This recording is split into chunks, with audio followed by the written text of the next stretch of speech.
Okay, we're live.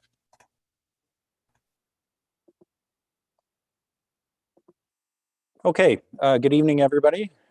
Good evening. When we last left our heroes, we had been through our consent agenda and a number of public items were held. So we will now proceed with the items that were held in the order that they appear on the agenda. And that means the first item of business for discussion is the property acquisition to facilitate the MCKAY Row right-of-way expansion, REID Drive to west of Highway 400 and the Veterans Drive new trunk water main. That was held by Councillor Gary Harvey. Gary, over to you, Councillor Harvey. Thank you, Your Worship. I'll put it on the table as printed. Just a few questions of staff, just more so that way the affected residents and homeowners really understand the process, because I know with a recent conversation that I had with one of them, it seemed to me that they weren't necessarily really understanding of the process that is already been taking place, and the process that it could go down as a result of the recommendations of the staff report. I guess it would be Miss Miller would probably be the best one to ask, but maybe if she could just explain the process that has already taken place. I understand there's been some discussions with the developers and the two affected landowners, and obviously things have not come to fruition to this point. And how much longer, or is there a set timeline before the city could then go down the road of expropriation? Thanks, Councillor Harvey. Ms. Miller. Through you, Mayor Lehman, to Councillor Harvey. I'll start by saying that this is a D project, so a developer-led project, and so all of the responsibility for that process rests with the developers, and they have been doing their design work, doing their work to get the sign-offs from our infrastructure team. In addition to that, the discussions with respect to the acquisition of the land necessary for this roadworks would have been their responsibility. The landowners have come to staff and indicated that they have had discussions with the affected property owners about terms and were not able to come to agreement. And I think that there was a clarification email sent by the landowner group trustee today to indicate that while there was not a formal offer presented to the landowners, that there had been discussions. The landowners have asked city staff to bring forward the request to council for consideration to move forward to expropriation. And certainly staff in the legal services team can give you the details of that expropriation process, because they essentially coordinate that for city staff. Great. If someone from legal is able to maybe expand on the expropriation process, then. Mr. Mills? Yeah, go ahead. Through you, Mayor Lehman, to Councillor Harvey. The expropriation process typically starts with a negotiation. So we first try to negotiate an agreement of purchase and sale, and most times we're successful in that process, but failing which we do have the expropriation process, which we can fall back on. And that is a process which involves plenty of notices and an offer of compensation and an appraisal report valuing the taking. Great, thank you. And just one more follow-up question for Ms. Miller. I know this is a development-led project. However, am I safe in saying that when it comes to the size of the intersection that is being proposed now, that piece of it would have obviously been suggested by city staff and development services? Ms. Miller? Through you, Mayor Lehman, to Councillor Harvey, you are correct. While it is a developer-led project, this project is designed.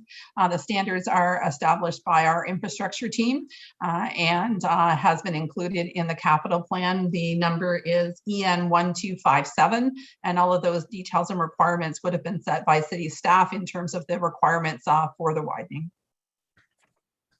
Great, thank you. I have no further questions. Thanks, Councillor Harvey. The matter's on the floor as printed. Are there other comments or questions on this item.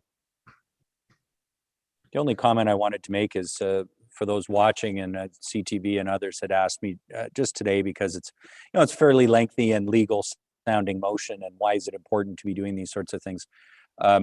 Obviously, the MCKAY Road servicing, it's not just about the road, it's about the pipes underneath. And what that does, of course, is facilitates construction of some new communities in our Salem area. But very importantly as well, the employment lands on the highway at Highway 400 in MCKAY, which are part of the future employment land inventory for the city. And that's how we bring jobs to the community. We know that industrial land is going through the roof, like many other categories of real estate in Barrie right now. And so moving forward with this project, developer constructed, also helps ultimately bring those lands on stream, and for us to be able to offer them to the market as a community, and attract employment uses, which is very important. So I'll be supporting this too, and I will call the question. Those in favor of the motion that's on the floor is printed. Any opposed? None. That carries. Thank you. Okay, the next item that was held was the item for discussion on gypsy moth prevention. It was put on by Councillor Thompson. It was held by Councillor Kungl. Councillor Kungl, go ahead. Thank you, Worship, and my appreciation to Councillor Thompson for putting this on the table. I'm not sure about everybody else, but I have been visiting resident neighborhoods, and I have to say that although I know this is something we are all dealing with, there are definite areas in the city of Barrie that are highly impacted. And I've got some questions of staff as a result of maybe adding some context around what could come back to this. So in particular, okay, sorry, Councillor Kungl, did you put that on the floor? You'll put that on the floor as printed? I'll put that on the floor as printed. Okay, yes, thank you. All right, go ahead with your questions. Thank you. And so to staff, as part of potentially what's coming back, is there consideration about any engagement with Springwater or Oro-Medonte that we would do regarding gypsy moth prevention? And I ask that because should we consider a proactive approach to next year and budget for that? Knowing we've got bordering areas, in particular, Nicholas Drive in Ward 3, that boundaries on Springwater is raining caterpillars. And so I'm wondering about, through the experience of residents this year, if we have areas that are highly impacted, that are boundary areas, would we potentially take a different approach? And would the efficacy of our approach or investing into an approach be impacted about whether or not Springwater or Oro also treated the gypsy moths? So I'm hoping you might be able to comment about if engagement could also occur to understand what Springwater and Oro might be considering for next year in case it impacts our neighborhoods that border. I'm not sure if you could speak to that. Ms. Miller, do you want to start on that? Thank you, Mayor Lehman. Through you to Councillor Kungl, I'll start, and certainly if Mr. Ferrari needs to provide some additional technical detail, he can certainly do that. Definitely, if we're going to bring this forward to you in an intake form for budget, and we'll give you the details that you can use to consider. Certainly, there will need to be some consultation because it is a pesticide that we would be, needing to be using, and obviously a consultation around that would be important. At this time, we are proposing that we will give you two different approaches. One, which is what staff have always understood was the intention, is that would be city-owned woodlots that we would be addressing and not broad residential areas. If council's intention is that you do want to go into residential areas, that is going to obviously be a very different approach, much more consultation and obviously much more costly. So it really is going to depend on the direction that staff or that council gives staff, but consultation with our neighbors and the broader community will definitely need to be part of this process. Thank you, Ms. Miller. And for follow-up, when you reference direction of staff, do you need that direction now? Because I would love some consideration about, while it might be woodlots, is there any merit in looking at some of our green space that's bordering? Springwater is an example into Ward 3, where we've got a tree canopy and we're seeing residents are heavily engaged in all preventative practices, but it hasn't really made a difference. And it's quite literally creating inhabitable yards for residents. So I can see that any type of approach that might not be considered woodlot but backs onto a woodlot or green space, I'm curious about where that would fit under consideration, and if I would need to amend this motion, or if I can speak to that when the intake form comes back. Through you, Mayor Lehman, to Councillor Kungl, any direction that would be helpful for staff to give you the information you need at budget deliberations would be helpful, and we can make sure that the intake form is comprehensive. As I indicated, at this time, we're sort of doing two scenarios. One would be woodlot, and the other would be sort of residential areas. So if you would like to include, broader green space, then certainly we would we can take that direction from council. I would like to include that, so I guess I'll look to your worship and Councillor Thompson, if you would have a preference on a friendly, or if I may add an addition that doesn't complicate it but does include bordering green space, e.g. Nicholas Drive.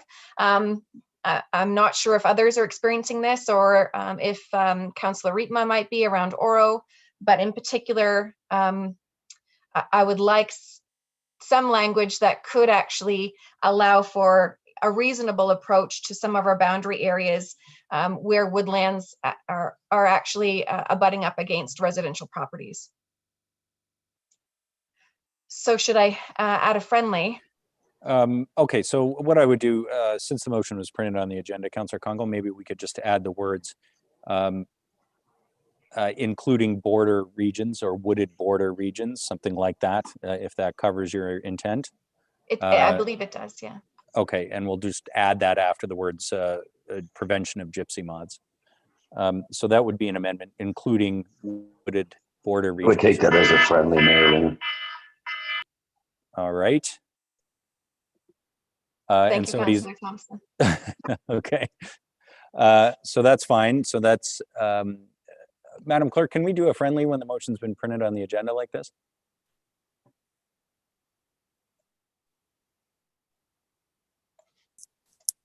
My camera will come on. Sorry. Sorry, Mayor Lehman. It would just be an amendment to the motion. It wouldn't really be a friendly, so we have to vote on it. I think because it's printed, we'll just treat it as an amendment. Okay, so on the amendment, any further discussion from members of General Committee? Okay, seeing none, those in favor of the amendment, please indicate. Anybody opposed? None, that carries. Thanks for that, Councillor Kungl. You still have the floor. I have one final question for staff, if I may, and again, just because we're on topic, so I'm not raising an announcement at the end of the meeting. Are staff still recommending that residents at this stage of the season and at this stage of the issue, that boulevard trees are still being called in by residents to be addressed by city staff? I appreciate that we're in a tighter window. I'm not sure if our early approaches to tree management are still effective, and I have a lot of residents still asking about their boulevard trees. Could you advise if I should still be directing, we should still be directing residents to call Service Barrie for boulevard trees that are infested, or are we really waiting for the next stage of the life cycle of this species, this invasive species? Thanks. Yeah, thanks for the question. Ms. Miller or Mr. Frary? I think we'll let Mr. Frary give details. Mr. Frary. Your worship and members of council. So the stage that we're in right now, the recommendation is to wrap your trees in burlap. So they're the larger caterpillars. What they'll do is they'll sort of nest inside the burlap because of the warmth, and then you simply remove the burlap, soak it in soapy water. With as many boulevard trees as we have, staff simply don't have the time to go out and address all the trees. But they can call it in, and what we're doing is we're working with a consultant right now to try and come up with sort of a heat map of sort of all the hot spots within the city, so we know exactly where where to do treatment if we have to do treatment in the future. But we will certainly take the information down and record it for future use. Thank you, Mr. Frary. That's helpful, because I know we at least residents are also identifying some significant tree damage, some of our mature trees. And although we talk about this being the peak season every 10-year cycle, I'm still reading in the literature that we're looking at a 1 to 3 year higher population impact to follow. So I appreciate that, and any communication that may come in the next cycle for residents who might be wanting to manage the removal of eggs again between August to May. That's all my questions. Thank you. Thanks, Councillor Kunkel. Other comments on this matter? Councillor Thompson, go ahead. Thank you, Mayor Lehman. Just to avoid an inquiry of staff, maybe Mr. Ferrari's staff could go out and take a look at some of the more hit areas, as sidewalks have become extremely slippery and dirty, and roads are the same, just on a liability. I don't know if we still have sweepers on our sidewalks, plows that staff could maybe use, but just if they could do that. But yeah, Mr. Ferrari, maybe you want to just update General Committee on staff's current activities to try and respond to the impacts of gypsy moths. I know you gave us what residents can be doing right now with the burlap, and I know there's instructions around some of that on the website, but maybe you could just talk about what staff are doing to try and clean up and respond to especially those neighborhoods. And Councillor Thompson's right, the northwest part of the city that got hit particularly hard, and some of the Arda area as well. Go ahead, Mr. Ferrari. Your worship and members of council, we have had the street sweepers out up in the Letitia area, actually, but it's an ongoing thing. So we'll continue to sort of monitor around town. The complication with the sidewalk sweepers, we've got one small sidewalk sweeper that's fully dedicated to the downtown.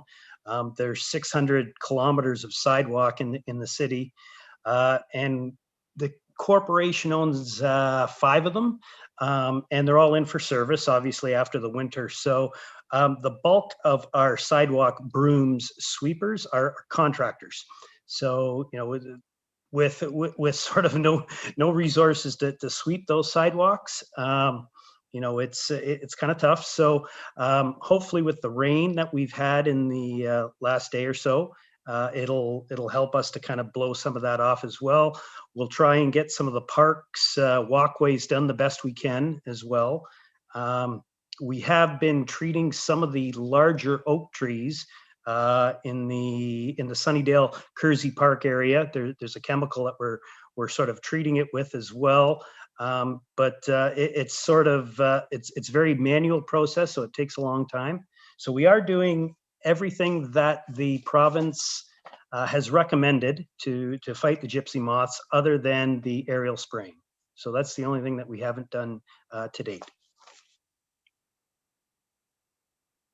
Okay, thanks. Any other comments or questions about what's on the floor? Councillor Riepma, go ahead. Thank you, Mr. Mayor. We have a couple of spots in Ward 1 too, where it's definitely a problem. And I was just going to ask Mr. Ferrari, do you have any recommendations of what homeowners could do on their own property? I'm getting reports of sidewalks and driveways that are getting slippery and decks that are a mess. So any suggestions for individual people, what they could do? Mr. Ferrari.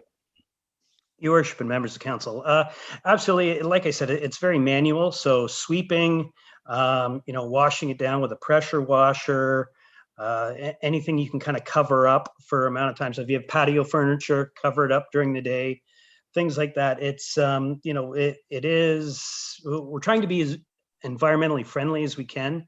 So, you know, we don't use a lot of pesticides at this time. Cleaners and that can be harsh as well. So for us, it's all manual. So sweeping, blowing, pressure washing, things like that. Thank you. Thanks, Councillor Riepma. Any other comments, questions, or amendments? Okay, and then I will call the question on the item, and I'll thank Councillor Thompson for bringing it forward. It's certainly an issue of concern across the city, and although we are probably in the worst year of a 10-year cycle, everyone's asking about it, everyone's talking about it, and notwithstanding the aerial spraying can't happen because of the lead time, everything else that can be done becomes super important, especially at this point, for sure. So I'll call the question. Those in favor of the item, please indicate. Is anyone opposed?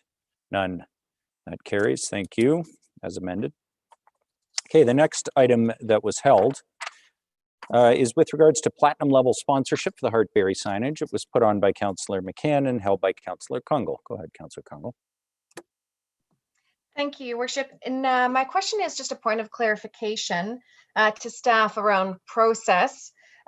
So I've had some public outreach around asking if the way in which this is framed means that if an individual or business should come forward with that level of sponsorship at $25,000, if they are granted a seat and have that decision-making opportunity. In the language of the motion, my assumption is it says to be able to request involvement on the signage working group. I was wondering if staff from a process could identify how that committee will treat, if this gets passed, will treat individuals who might request access to the committee. If in fact this is a purchase equals a right to the table, or if this is something that will fall under the process of the committee to consider.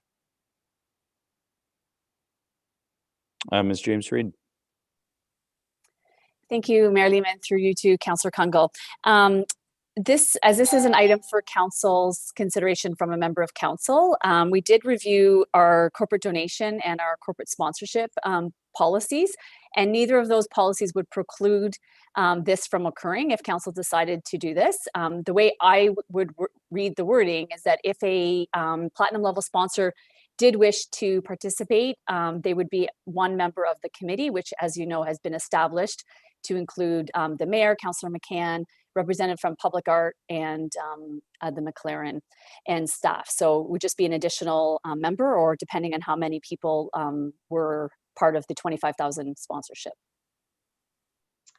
Thank you, Ms. James Reid. That answers my question. At this point in time, I won't be supporting the motion because I do look at the past conversations we've had in the structure of the committee and the public's understanding of that. I'll leave it there, and that answers all my questions. Okay, Councillor Kungl, did you put the item on the floor?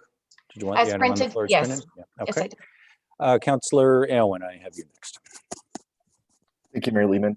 I won't be supporting the motion, and I hope other councillors will vote no as well. Seats on boards and committees of the city are a key way that we engage the public in local democracy, and I think this could be seen as selling access to a committee, and it's not a precedent I think we should set. And if we were to give anyone a seat at the table, I think we should do that through public engagement broadly. We had requests from the public to be engaged in the process, and that didn't happen. So I don't think this is appropriate, and I can't support it. Thank you. Thanks, Councillor Aylwin. Councillor Ripa, and then Councillor Morales. Thank you, Mr. Mayor. I really don't want to give this too much airtime because I really don't support it at all. I think it's really inappropriate for the city to offer special treatment for people who can afford a big donation. I think it kind of splits the city in two, rich versus not rich. And I'm not supportive of that at all. If, on the other hand, we wanted to do this, then I think we should put a seat at the table for everybody that donates $10 and up. Because, you know, I think that's a much more of a level playing field. And I really don't think we should be providing special treatment for people who happen to be wealthier than the average. So thank you. I won't be supporting it. Okay, thanks, Councillor Ripa. Councillor Morales. Thank you, Mayor Lehman. When the Rotary Club of Barrie fundraised for the clock, I forget what the buy-in was. It was relatively inexpensive, $100, $50. for anybody out there, I don't care if you're part of a minor hockey league, a soccer league, or you're part of council, you know how committees go when they get to a certain size. So the idea that, for example, the Rotary would have given some sort of seat at the table to every single donor of over $100, and I believe there are a couple of hundred bricks there, is just not feasible. About selling access, or the perception, my apologies, of selling access or influence in the democratic process, this is a private donation. The reason this is being handled, I think, through Access Barrie is because the person that stepped up to bring in the private donations just happens to be a member of council. So the proper process is for the councillor to be hands off literally from the money. That's why people have been reading the motions in the past couple of weeks. It's been that Councillor McCann fundraised the money, but he's not actually touching it. The money is going to the city of Barrie, handled through the appropriate manner that adheres to the checks and balances we have. But this is a private donation once again. So selling access, democracy, other buzzwords that I've heard, this doesn't really have a realm in reality into what's actually happening. A private donation is a private fundraiser is occurring. And I think, I don't want to speak on behalf of Councillor McCann, but a proper way to encourage people to fundraise that kind of large amount of monies is recognition. We don't have to go very far. The Rotary clock, some of those breaks are for family members, current and those that have passed away, organizations, dedications. Look at Meridian Place. Meridian Place literally has a wall of recognition. It's not about splitting the city into rich or poor. It's the fact that there were people that were willing to write large checks, and therefore they are being recognized, and that increases the marketability and the ability for people to fundraise. As for having a seat at the table, well, I don't know what went on in that partnership between the city of Barrie and the BIA years ago when Meridian was being fundraised. You can safely assume that anybody who ended up in that wall, if they picked up the phone and called whatever point of contact was leading that project, you can rest assured that their phone was answered. So I don't think we have to devolve this conversation to a rich and poor and access or not. I think it's just we're allowing the fundraising to increase its chances of success. It's a private fundraiser, and people should be recognized if they're willing to vote with their wallet. Councillor Morales, Councillor Thompson. Thanks, Mayor Lehman. I'll be very quick. Being on the task force for the theater, I've reached out to some professional fundraisers, as that'll be part of the section of the task force I'm in. And I learned a really great saying: you ask people for advice, you get money. You ask people for money, you get advice. So if this allows people their advice and their opinion, and they'll donate, and as it's been said, this is private, so I will be supporting this. Thanks, Councillor Thompson. Any other comments on the motion that's on the floor? Councillor Harvey. Yeah, thank you, Your Worship. I'm going to keep it short too. I do support this. Obviously, if these are going to be the probably the largest donors to the sign, I don't see, and obviously Ms. James Reed has identified that there's nothing against any protocols or policies that the city has, and bringing them to a seat at the table. And realistically, if Councillor McCann is lucky enough to get 8 people, and that's your 200,000 right there, it's only 8 people of the other group that's there. It's not like it's going to get dominated by that, but to think that we're going to allow every donor from $10 onward, I think is kind of a ridiculous insinuation, because we would have a committee of thousands of people if we even considered that. Thanks, Councillor Harvey. Any others who wish to comment? Councillor McCann. Thank you, Mayor Lehman. I wasn't going to comment, but I just wanted to maybe clarify that I'm only allowing 4 donors at $25,000 to create the sense of urgency. Councillor Harvey, I really appreciate that, but I do actually have a marketing plan. I have a branding plan that's going to launch on July 1st. It's going to be McCann Wow, and the whole city is going to get involved, and I'm looking forward to the splash. But to get the motivation going and get I'm lost in the words here, the momentum moving, I'm only allowing 4 companies to donate $25,000 to get a quick reply and to make it intense and to create that sense of urgency. Thank you. Thanks. Any others wish to comment? Okay, I just had a couple of things that came up in the discussion there that I do think are important to clarify. So I'm going to go to staff, and I'm not sure who can answer the question, but so the last 2 or 3 city projects that involved fundraising, by memory, the obviously Meridian Place, the Painswick Library, I believe, perhaps the 5 Points Theatre, there were all sponsorships and naming rights, and there was some conflation there of recognition and actual input in the design process, which are 2 different things. So recognition, of course, critically important.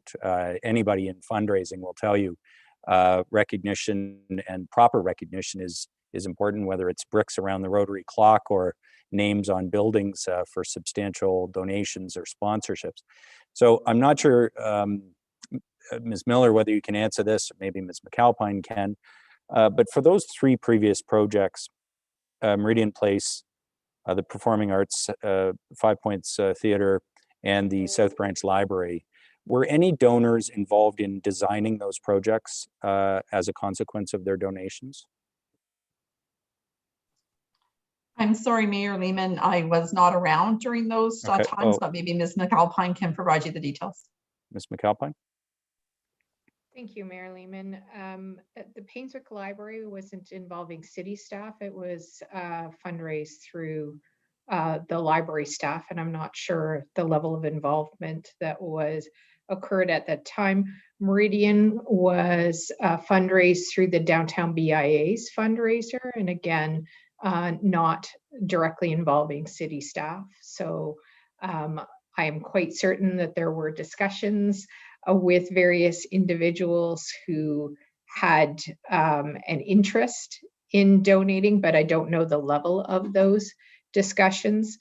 And with 5 Points, there was sponsorship of various aspects of the theater, including naming rights for the theater itself.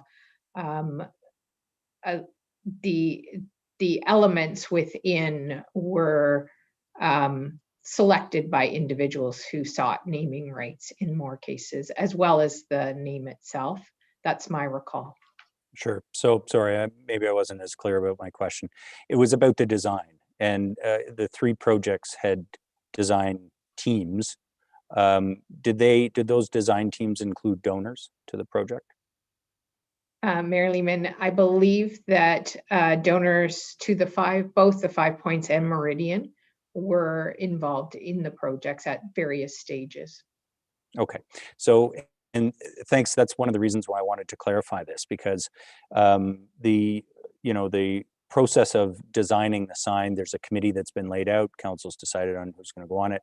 But to Councillor Congo's question, because I had the same one, they will request the appointment, but we want to be quite clear here. If they request it, they are on the committee. It's not going to come back to council to decide whether or not to say yes to adding people to the committee. So I think that's quite important. And given the previous project's involvement in the design phase, that's what I wanted to be quite clear, because they're 2 separate things. You can have recognition for donors, which we should always do. Involvement in design is something a little bit different. It's more rare. It's a smaller number of people, and you can't design something with hundreds of people for sure. So I think the important point here is for everybody to understand who would be involved and under what circumstances. Okay, so with that, I will call the question. The motion is on the floor as printed. Those in favor of the motion?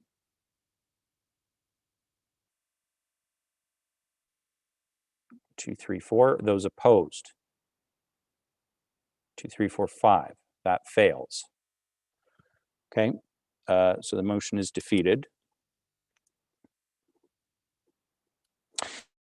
The next item is with regards to donations to the Barrie signage, and this is with regards to funds raised on top of the 200,000. Councillor Congo, you also held this item.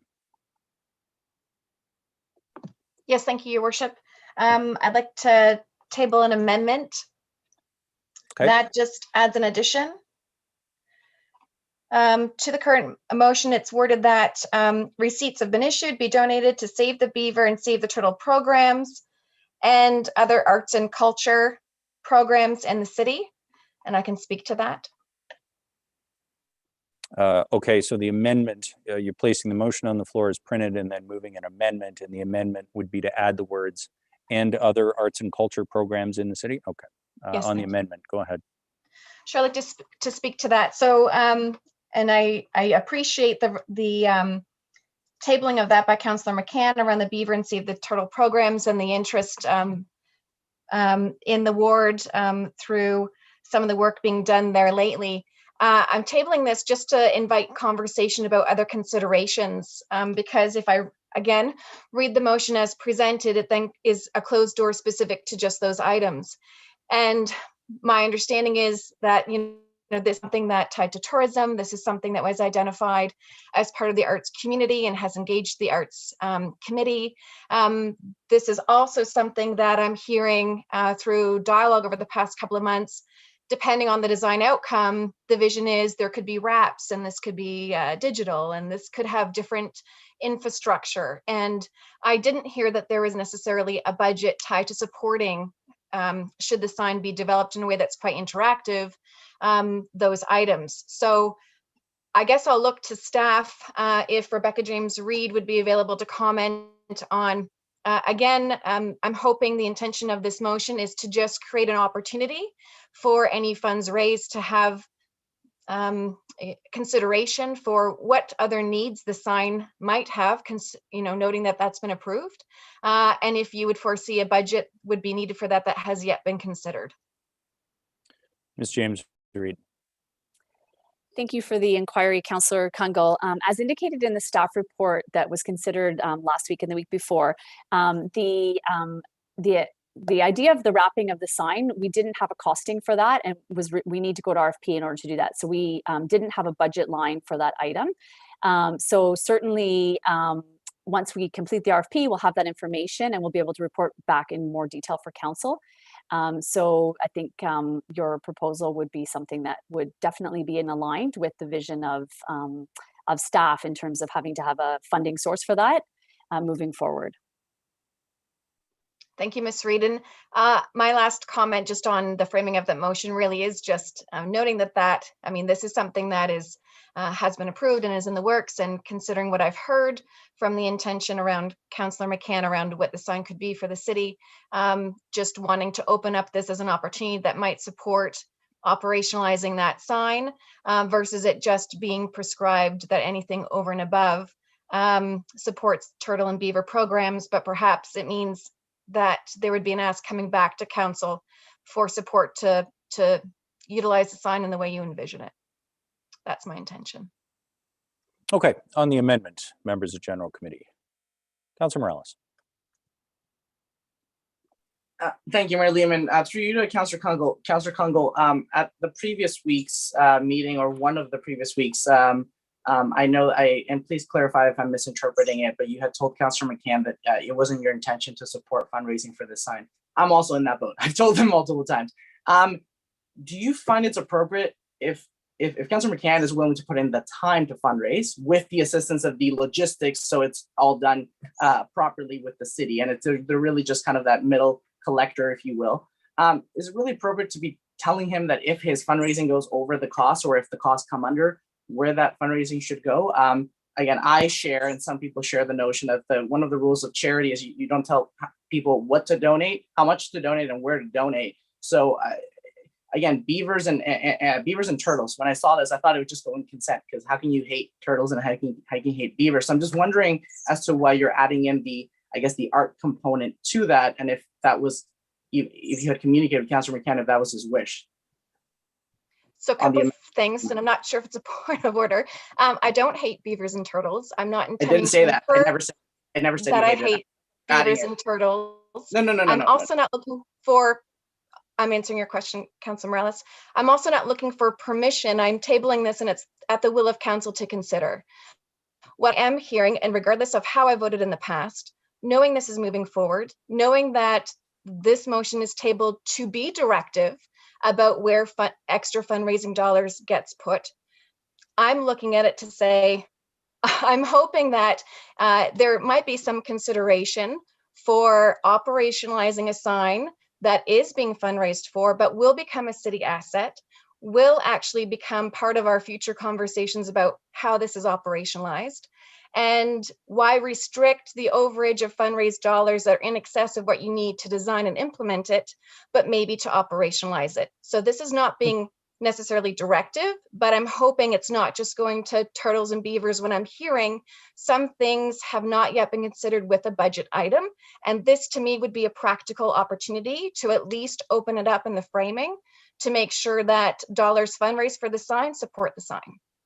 Thank you, Councillor Congo. Through you, Mayor Lehman, did you ask the person fundraising the money if he would wish for any overages, aka his work, his fundraising monies, to be directed at the initiative that you thought it'd be appropriate? Did you have that consultation prior to you bringing it to council? Because you're right, we are the ones that vote on it, but I'm wondering if you asked that question of him.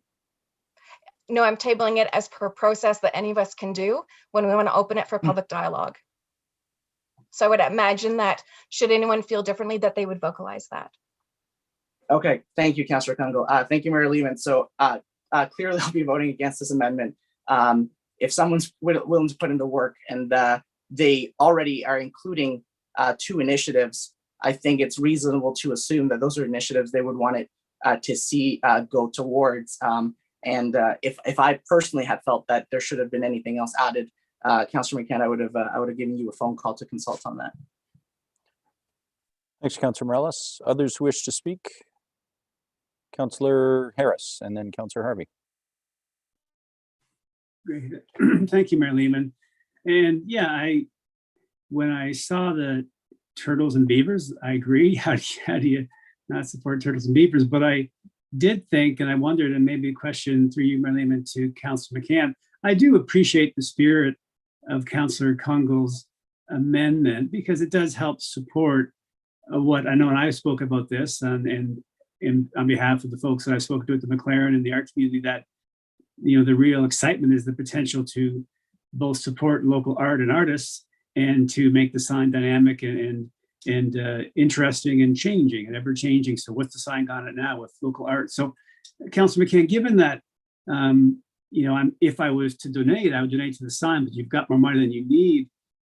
Had you thought about the potential for any overfunding to be put into a fund that would help activate the sign and continue to support the sign to be interesting and exciting moving forward?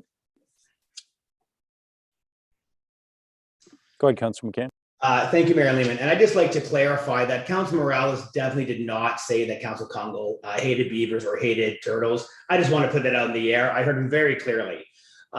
Secondly, to Councillor Harris's question about have I thought about the arts? Well, Jim, I have, because you and I had a conversation about it.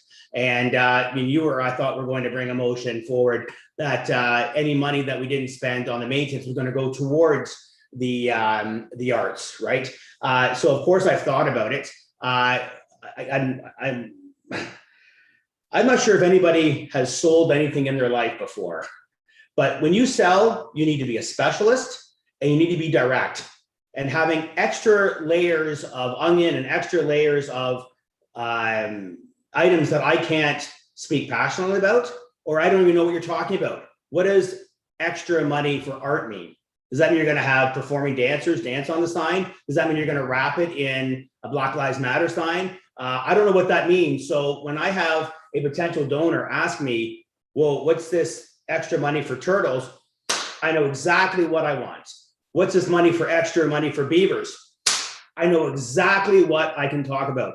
Well, what's this money for the arts? I don't know. Okay, well, let me think about it and get back to you. So I'm not sure, I see there's a rhythm here on council that I'm noticing, and I'm just going to sit here and wait for the vote.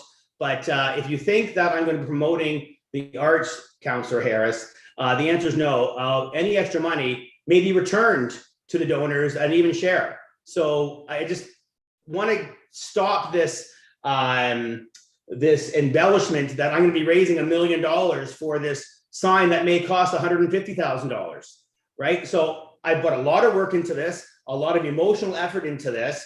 I'm about to do a major campaign July 1st, and maybe I'd appreciate if council would just back off and let me raise the money and stop making my job harder. Is really, if you don't mind me being really clear, direct, and deliberate. Thank you. Councillor Harris. Councillor McCann, thank you for your answer. I do and have noted your passion for this project and how important it is to you and the sensitivity around it. In no way was I implying you hadn't thought about art. I was just curious with this particular potential of there might be excitement about the project and even more funds being raised than you anticipated. And could it actually, in a positive way, help for the sign? No way was it meant to be a complication to your marketing plan and efforts to raise the money.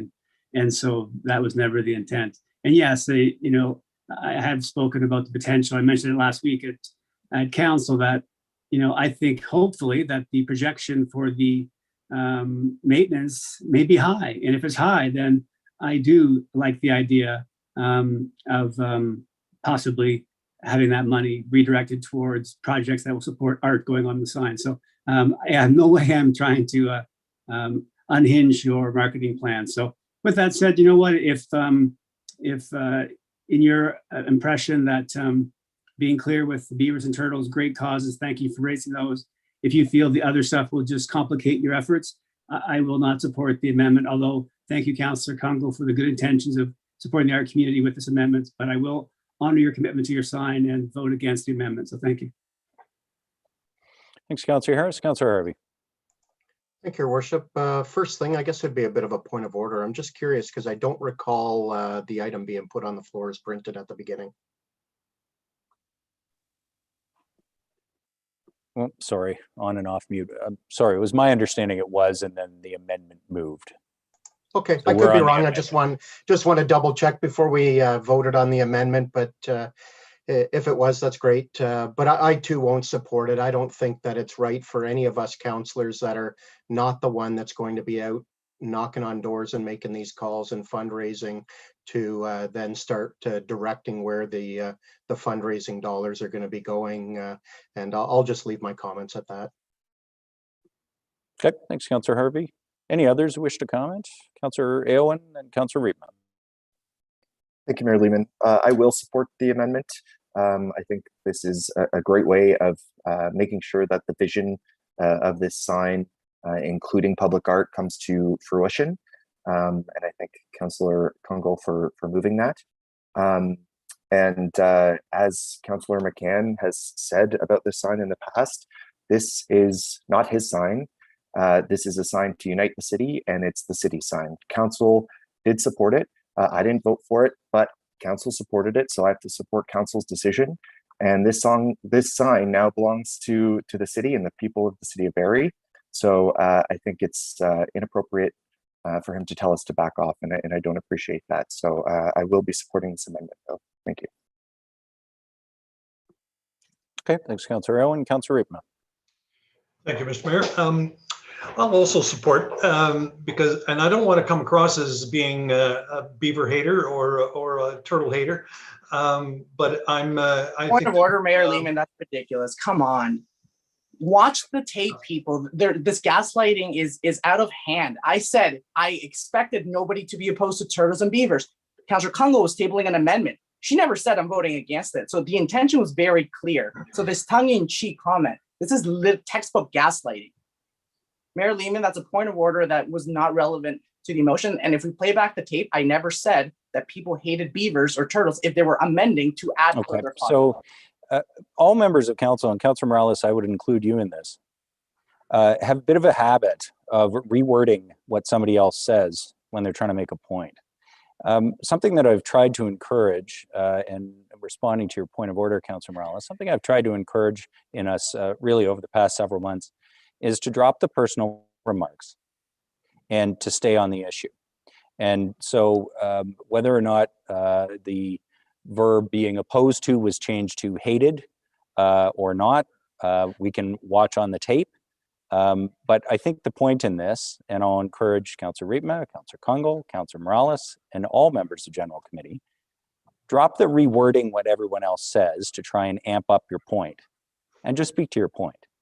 If the point here and what is on the table is an amendment moved by Councillor Kungl The matter was brought to council by Councillor McCann. He put it on the agenda. He's asking council to make a decision as to whether excess funds raised on the sign, which is now a city council approved project.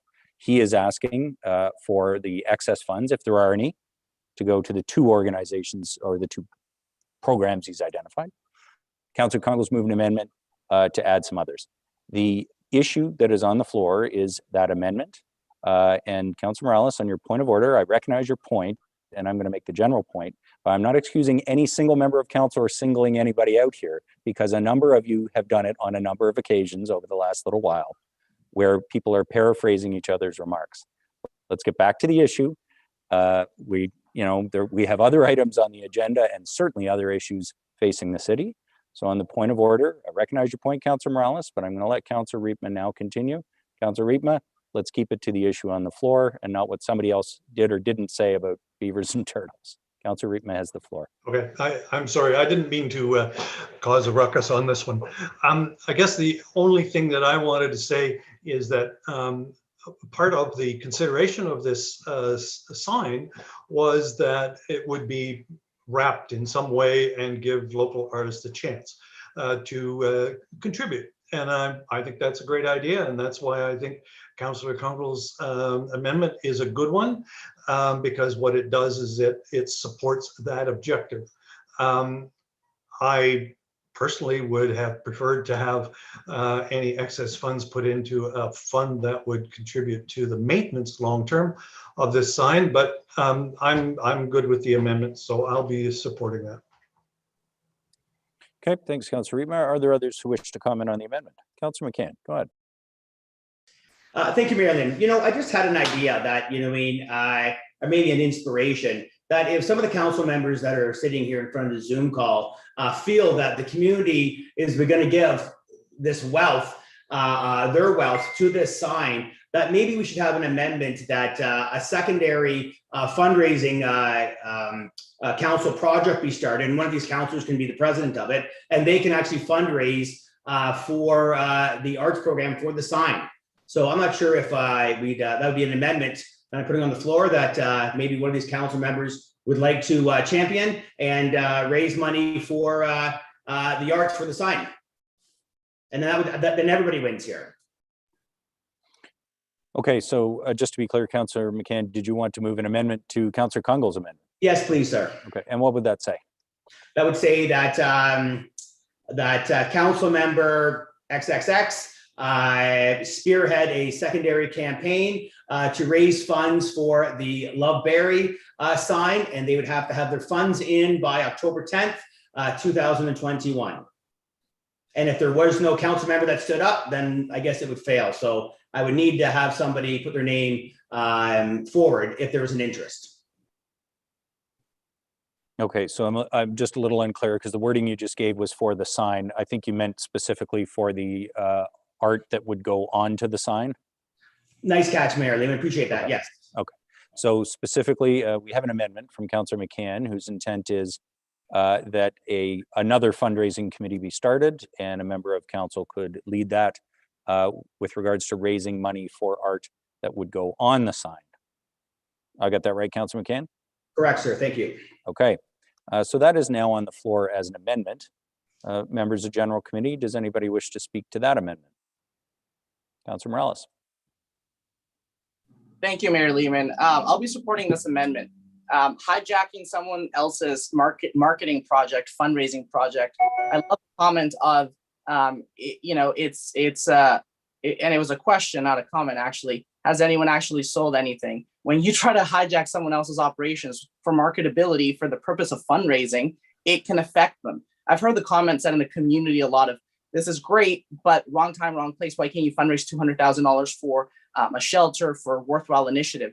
The reason is, Councillor McCann, if he can find donors that want to donate to a sign and they go, yep, I wanted to go to a sign during a pandemic, then so be it. But he might not have the same success going to donors and saying, can you please fundraise $200,000 because we want to give it to some shelters and businesses and residents. It affects it. So for anybody to be able to hijack any person doing fundraising activities is problematic. What I love about this amendment, members of council, is that it really puts, it makes members of council put their money literally and their energy where their mouth is. If they believe that it should be supporting more artistic features instead of the turtles and beavers that Councillor McCann picked specifically, then so be it. And if the comments from many members of council are saying, I'm not getting behind the sign, even though council has already approved the sign, then I think that inaction speaks louder than words as well. So let's let any fundraising and any underages or overages of Councillor McCann be allocated to the sign.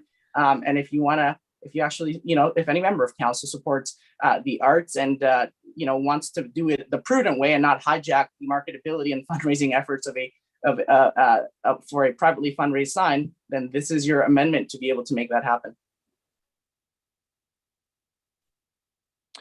Okay, so just to be clear where we are, because we're starting to take a really simple thing and make it pretty complicated. The original motion asked council to bless that if Councillor McCann raised more than $200,000 for the I Heart Barrie sign, that the excess money would be donated to the Save the Turtle and the Save the Beaver programs. Councillor Kungol's amendment was to include, as well as the Turtle program and the Beaver program, other arts and culture programs in the city. And what I heard from her and Councillor Harris and Ms. James Reid was the art that would potentially go on the sign that we discussed last week is not funded, and that was her intent.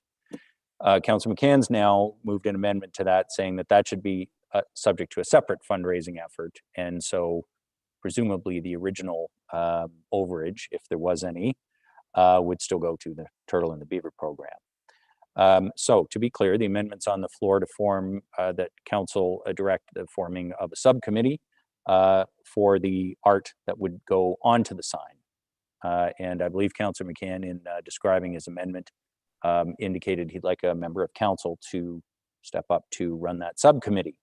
That's what's on the floor. Discussion, members of general committee. Okay, seeing none, I'll call the question on that amendment. Those in favor of the amendment? Opposed?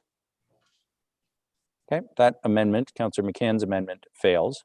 We're back on Councillor Kungol's original amendment. Any further comments? Councillor Morales. Thank you, Mayor Lehman. The fact that the previous amendment to the amendment failed should speak to the implementability of this current amendment, and the fact that I don't think that we left it open for any member of council really to step up, and they didn't, solidifies my desire to, my intent to vote against this amendment, and let the person stick handling the situation be stick handling themselves. Okay, thanks for that. Any other comments on the amendment? Okay, seeing none, I'll call the question. Those in favor of Councillor Kungol's amendment? Just in favor, please indicate. Okay, opposed? Okay, that amendment also fails. We're back on the original motion as printed. Anyone else wish to comment? I'm calling the question right away. Those in favor of the original motion? And opposed?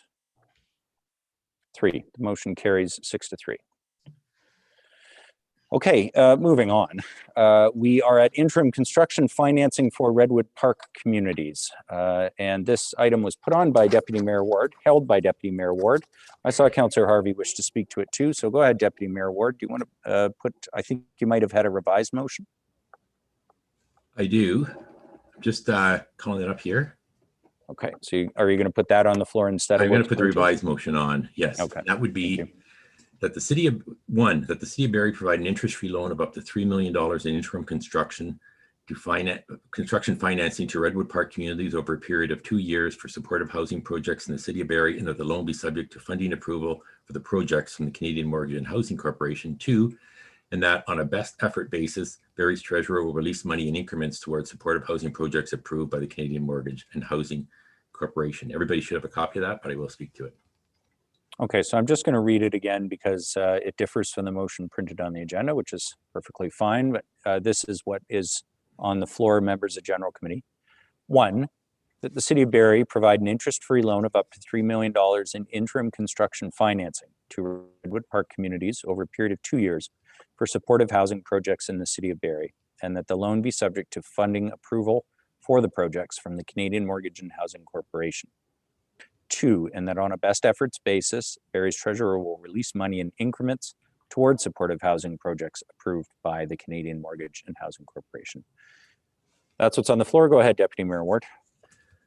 Okay, this comes from being approached by Redwood last week. Redwood has 2 applications in for major projects in the city of Barrie. One is on, which I can publicize, is on Lillian Crescent. It's 12 units of transitional housing for families. That one's ready to go. They've done about a couple of $1 million, more than $2 million worth of fundraising so far. It's going to cost more than that. In fact, it's escalated in price quite a bit. Anybody knowing about construction lately, it's unfortunately got more expensive. But they are waiting to hear for federal funding for that project. They expect that any day. The other project, we can't say what it is, but it's a major piece of supportive housing that I think would revolutionize the situation in Barrie. It would take many people off the street and give them housing. It's a conversion of an existing building. They expect to hear on that any day as well, certainly by the end of the month. And in fact, I attended FCM virtually a couple of weeks ago, and the Prime Minister mentioned that. He mentioned that the funding announcements would be coming by the end of this month. And the thing we don't know is how fast that funding will flow, even if the project is approved. It could take months. It could be, some of the funding could be released in many, many months. And the reason that Redwood requested a meeting last week was that they would like to get going on the projects. If the funding is approved, they would like to get going on these projects right away. The one on Lillian, they can actually start construction. The other project, they can't actually move into it yet because they haven't acquired the property, but they would at least be able to get their plans in place, get some of the contractors, start doing the work to get ready to move into the place. And maybe even start, if they can get into it, get some kind of agreement to get into it, maybe start some of the work. And that's important because summer's here. They like to get the work done in the summer for the construction one, because the summer is the best time to do it. For the conversion one is because they like to have that project open by the winter time, or at least part of it open by the winter time, to get some of the people. We're already housing the people in a hotel or a motel or two around the city, and this would give them something after that program ends. It's not without risk. I won't pretend it's not without risk, and I know staff has some concerns about that. If we're not going to approve the funding, the loan, the construction loan, until we hear from Canadian CMHC that the funding has been approved. But I guess the only risk would be that they would start spending the money and something would happen to Redwood before the federal money came through. In that case, it would be lost. And that would be partially put off by the fact that I've included language in here that money would be released in increments. We're not going to give them $3 million tomorrow. We're going to give it to them as they need it.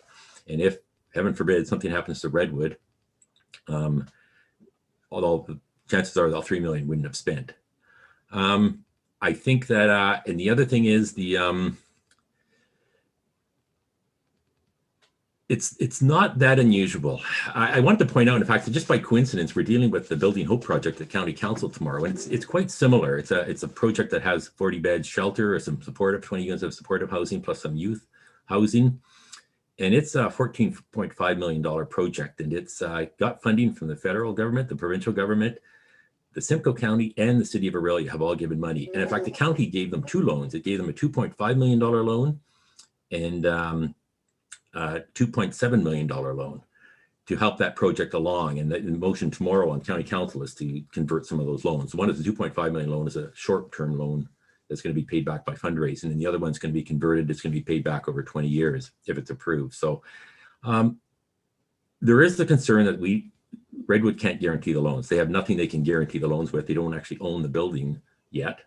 And the Lillian project is actually a building on land they're going to lease from the Salvation Army for 20 years. I think we're taking a bit of a chance here, and I think it's worth it. We have a housing crisis in this city, and it's especially a housing crisis for the most vulnerable people. These are projects that will get those people off the street and into housing. So is there a risk? Yes. Is it a risk worth taking? I'm hoping council will approve this, and because I think the risk is minimal and the reward is great. If they get the funding, the projects will be done anyways. This is just a way to get them done, maybe months early, and get these people off the street and into those projects. So thank you. Thanks, Deputy Mayor Ward. I'll go to Councillor Harvey first, then Councillor Thompson, Councillor Morales. Go ahead, Councillor Harvey. Great, thank you, Your Worship. I am supportive of supportive housing. However, I do have some concerns. I do have a few questions for staff. Not sure if Mr. Miller would be the best to answer this or not. but obviously probably someone that's been around the city quite some time. Has the city ever provided an interest-free loan for any not-for-profit in the past?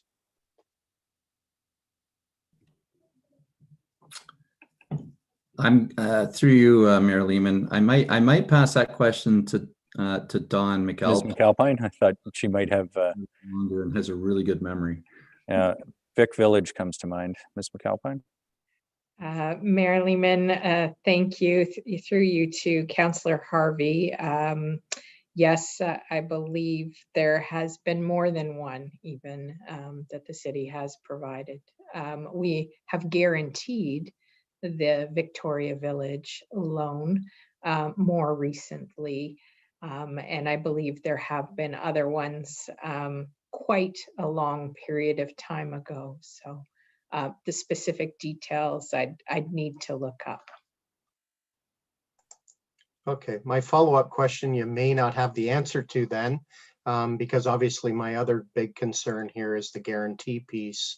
When they don't have assets that they can use as a guarantor against a loan of this sort, it really does create a risk. Now, are you in a position to be able to answer what type of dynamics were involved in the previous loans that the city provided to others?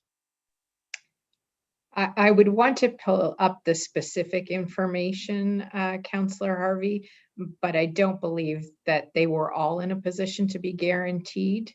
Mr. Miller may have some additional information, but my recall is that, you know, certainly with the Victoria Village situation, we are the guarantor.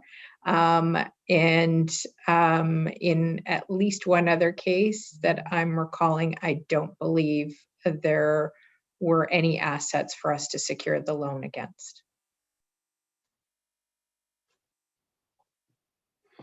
Okay, I know it's talking about the loan being over a period of 2 years. Now, what kind of a repayment period are we looking at? Has that been discussed at all? Deputy Mayor Ward? No, it hasn't, and I assume that would be paid back as they got funding from the CMHC over those 2 years. That would have to be obviously worked out by staff, the details of when it would be paid back in discussions with Redwood. Okay, that lessens my concern because I would have assumed that this would have been paid back over a longer period of time, because when you look at their latest CRA filings that are obviously of a public document, I do find it concerning that they're carrying liabilities at 2.7 million, which is almost the exact amount of this loan that we're looking at giving them. And I know we can't get into specifics other than that one project. And I guess too, my other big concern is this is a county issue. We already have millions and millions of dollars of City of Barrie taxpayers' funds that go to the county for exactly this. And I really think that this should be more county-led opposed to City of Barrie-led. And I guess my last question for Mr. Miller would be, is the city in a position to be able to do this? Because I know we're under several pressures in other different directions, especially when it comes to things like infrastructure and the growth of both the Hewitts and the Salem area. What additional pressures does this $3 million interest-free loan place upon the city? Through you, Mayor Lehman, to Councillor Harvey. So, well, $3 million is a significant amount of money. It would be funded through our working capital. We have enough working capital to keep the city running. I guess the question would be, I believe the understanding is this money is to be paid back within 2 years, or when they get their CMH funding. So I think the risk from that perspective, we can still pay our bills with a short-term financing arrangement. And just one last follow-up. I don't know if Deputy Mayor Ward knows this. Do we have an idea of what the time frame would be for the CMHC funding? When it would be announced or when they would get it? When they would actually get it and be in a position to start repaying? We don't know. And I know we've had experience with Barrie Municipal Nonprofit Housing Corporation on funding from CMHC, and I think it's unpredictable is the way to put it. There's two different funding streams you're going for. One is for the Lillian, and that's a separate stream than the Canadian Rapid Housing Initiative, which is for the other project. And I think by all accounts, the Canadian Rapid Housing Initiative money should come quickly, but we don't know. Yeah, maybe I'll just provide the benefit of some experience with CMHC funding. What's unpredictable seems to be the reporting timelines and data. The payments always come. It's the federal government when they make when they send a commitment letter to the not-for-profits or the charities or the social housing providers. They never welch on it. What seems to take time is the level of reporting and the back and forth before an interim construction amount is released. So CMHC typically makes milestone payments for construction. You reach a certain point in construction. That's outlined in the funding agreement when you begin the project. At that point, the money is released. So, and I guess Deputy Mayor Ward, by way of answering Councillor Harvey's question, my understanding, because the motion specifically states interim construction financing, the point of the loan is to bridge from today to the date that the check is paid by the federal government to Redwood. And there's no loan if there isn't a commitment from CMHC. So what you're doing is bridging the time between when a commitment is made by CMHC to payment is made by CMHC. Is that correct? Yeah, okay. Councillor Harvey, you have the floor. Okay, I'll just close out. I'll leave it at that for now. I'm still having difficulty in really wanting to support this due to the liability and risk that's involved in this, because it truly, in a very short period of time, almost doubles the liabilities that's already reported by this not-for-profit. And I think that just is another significant added layer to the risk involved in this loan. I'll leave my comments at that and see if someone else has other things to say that might sway my decision here, but I'm very reluctant at this point to support it. Okay, thanks, Councillor Harvey. I have Councillor Thompson next. Thanks, Mayor Lehman. Through you to the mover of the motion.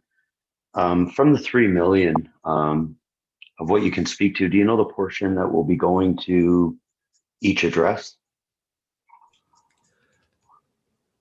No, because we don't know whether both will be approved or one will be approved. So it's impossible to know right now. The bulk of it would probably go to Lillian because that's the one that's ready to go. They're actually ready to start construction there as opposed to the other one, which probably isn't going to take place for some months. Now that it's through you, Mayor Lehman, if you don't mind, to the mover of the motion. And feel free, Deputy Mayor Ward, I know you had a meeting, but if you don't have all the questions, I fully understand. Now that we're going to have city money involvement, what is the threshold of Redwood's tendering process? When do they outsource and get 3 equal bids? Because you've mentioned the price of construction. When was the Lillian project actually approved to start construction? I do not know. 2019, so pre-pandemic. So a good construction would have material costs already factored in. So the cost of the building materials should not be a factor. So I don't think it's going to plan because all that should have been the procurement of any building should occur when you've got the rights to go. And that way you don't have to worry about the fluctuation in the market. So that's one thing. I'm a little bit concerned that I don't do we know that the county has allocated funds for the operation? I know the one is through the Salvation Army, which I believe they've already allocated the funding to operate the supportive housing. But for the other location, has all the funding been allocated to support the housing there? And who will own the property? The Lillian Crescent one is, the building will be owned by Redwood on land leased, I think a 20-year lease, although there's some question about the terms of the lease. But so that will be leased land. This isn't new housing. The housing, the people are now, families are now being put in motels. And that the money the Salvation Army gets to run the program is now being paid to private motels around the city. This is to put them into a more family-friendly environment. So it's not a new program. The money's already being spent every year by the county, our money as well, through the county to support families in transition. The other project, it would be owned by the Redwood Homes, eventually owned by it. The county has, I'm not sure what level they've approved it, but the county certainly, the application went through the county. So it has the county's blessing. Yeah, I can just confirm all of the operating costs for the wraparound services in the proposed conversion are approved by the county. And that was part of the federal application, but county council actually approved it. So the property that we're unable to speak of, is it secured? And what I'm getting at is, so 3 years, and a couple months on council, 6 months. This is the third ask from the same provider. We waived DCs of approximately $300,000 our first year for this provider. We've given letters of support for applications. We've given a bridge loan of $50,000 and now $3 million. Like, do we believe we're getting the best bang for the taxpayers' dollar at sole sourcing all this? I don't believe we're sole sourcing it. The application for the Rapid Housing Initiative, for example, went out to any housing providers in the county. Very few people came forward that were prepared to do this. Same thing in Barrie. There's been very few people willing to put up supportive housing, except for Redwood. I wish we had some competition. I wish there were other people proposing projects. There isn't. This is what we're dealt with. Redwood has made the proposal under the Rapid Housing Initiative for the one project. And if there was another proposal, I guarantee I'd want to support that one as well, but this is the only one that's on the table. You know, not to use your words against you, Deputy Mayor Ward, I always remember you saying what people have come to council and asked for an art grant or something.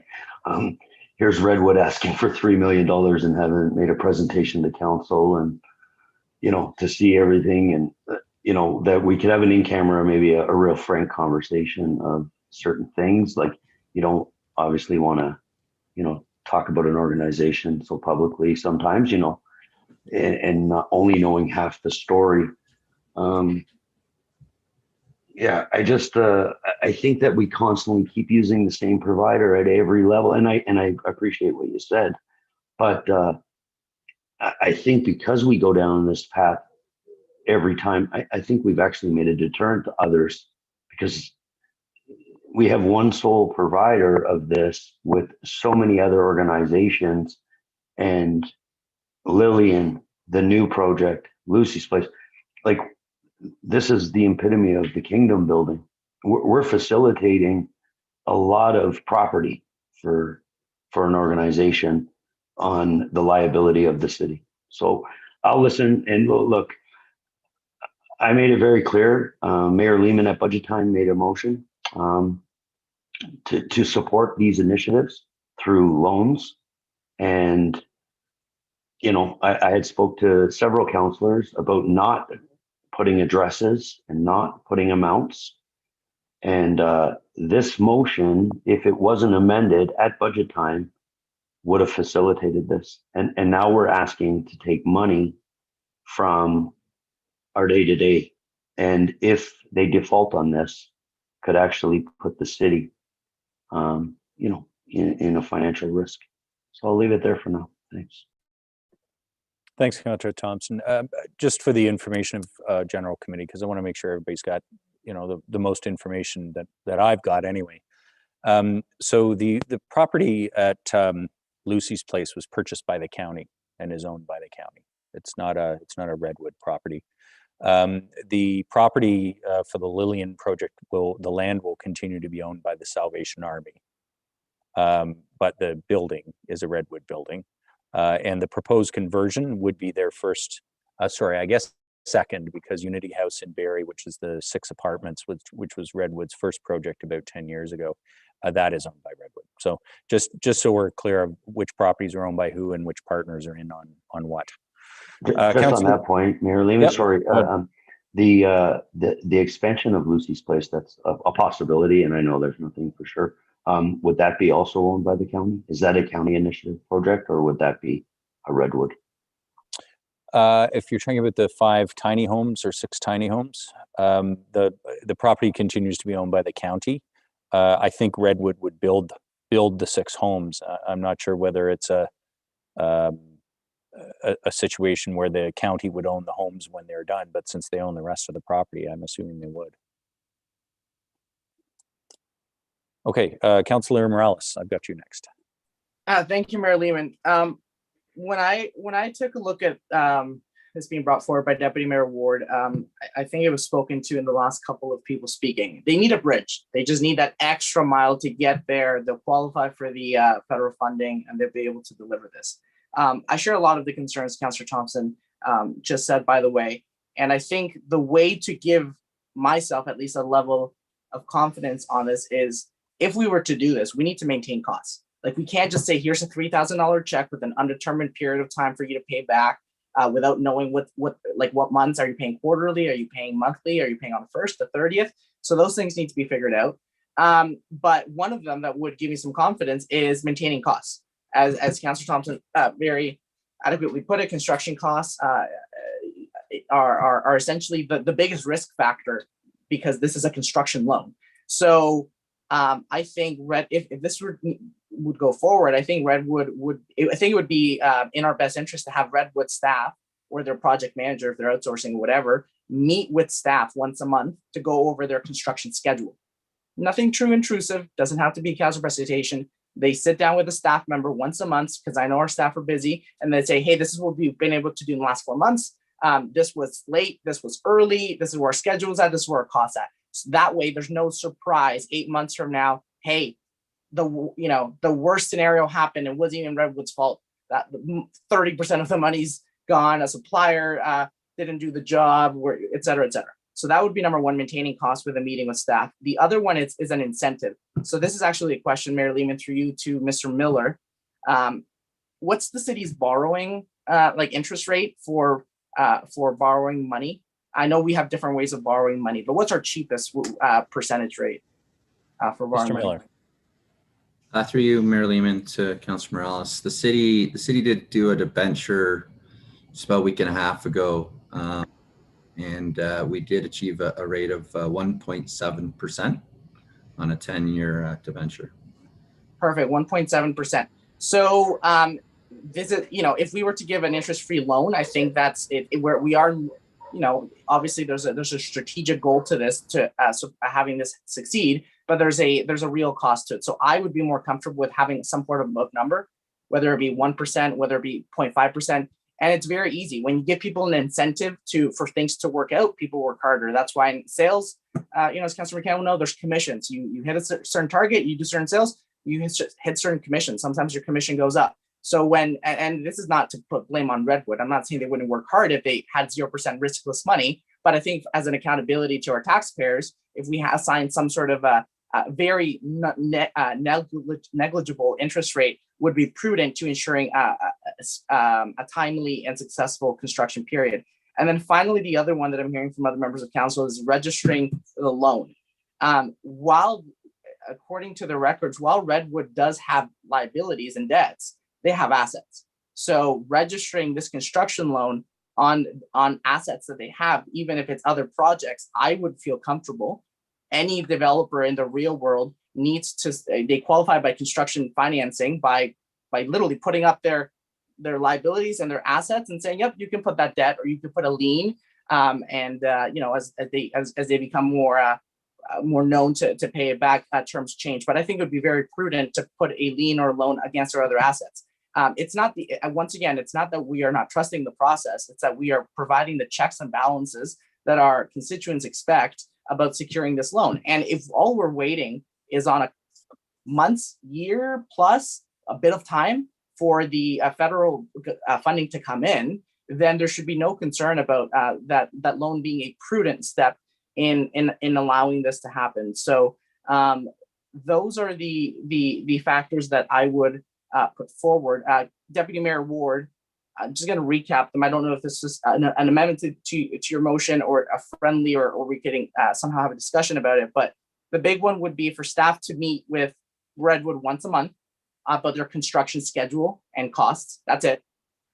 For there to be a let's call it a 0.5% interest cost to the construction money, which, by the way, it's not 0.5 on 3 million. As we discussed, the money is being given incrementally. So it's not a clean 1% annualized. And then number 3, for it to be registered against their other assets at the discretion of the Director of Finance, or something generic. Deputy Mayor Ward? Okay, the first one I don't have any problem with it. They want to meet with staff. I'm sure they wouldn't have a problem with that either. I'm not sure about the monthly or what the timing would be, but I'm certainly wouldn't mind the meeting with staff. The second one on the interest loan, we should be trying to do everything we can for affordable housing and supportive housing in this city. I mean, to ask them to pay interest, I think, it's a small thing it's interest-free loan.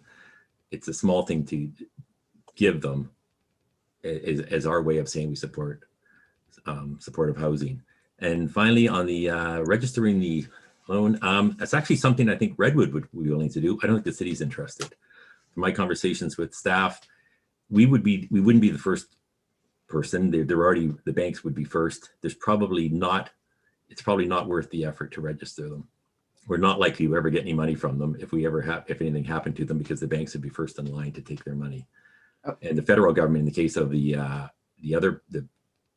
project that we can't name, the federal government would be first in line. I don't think it's worth our effort. Actually, Redwood is willing to do it. I don't think our staff is.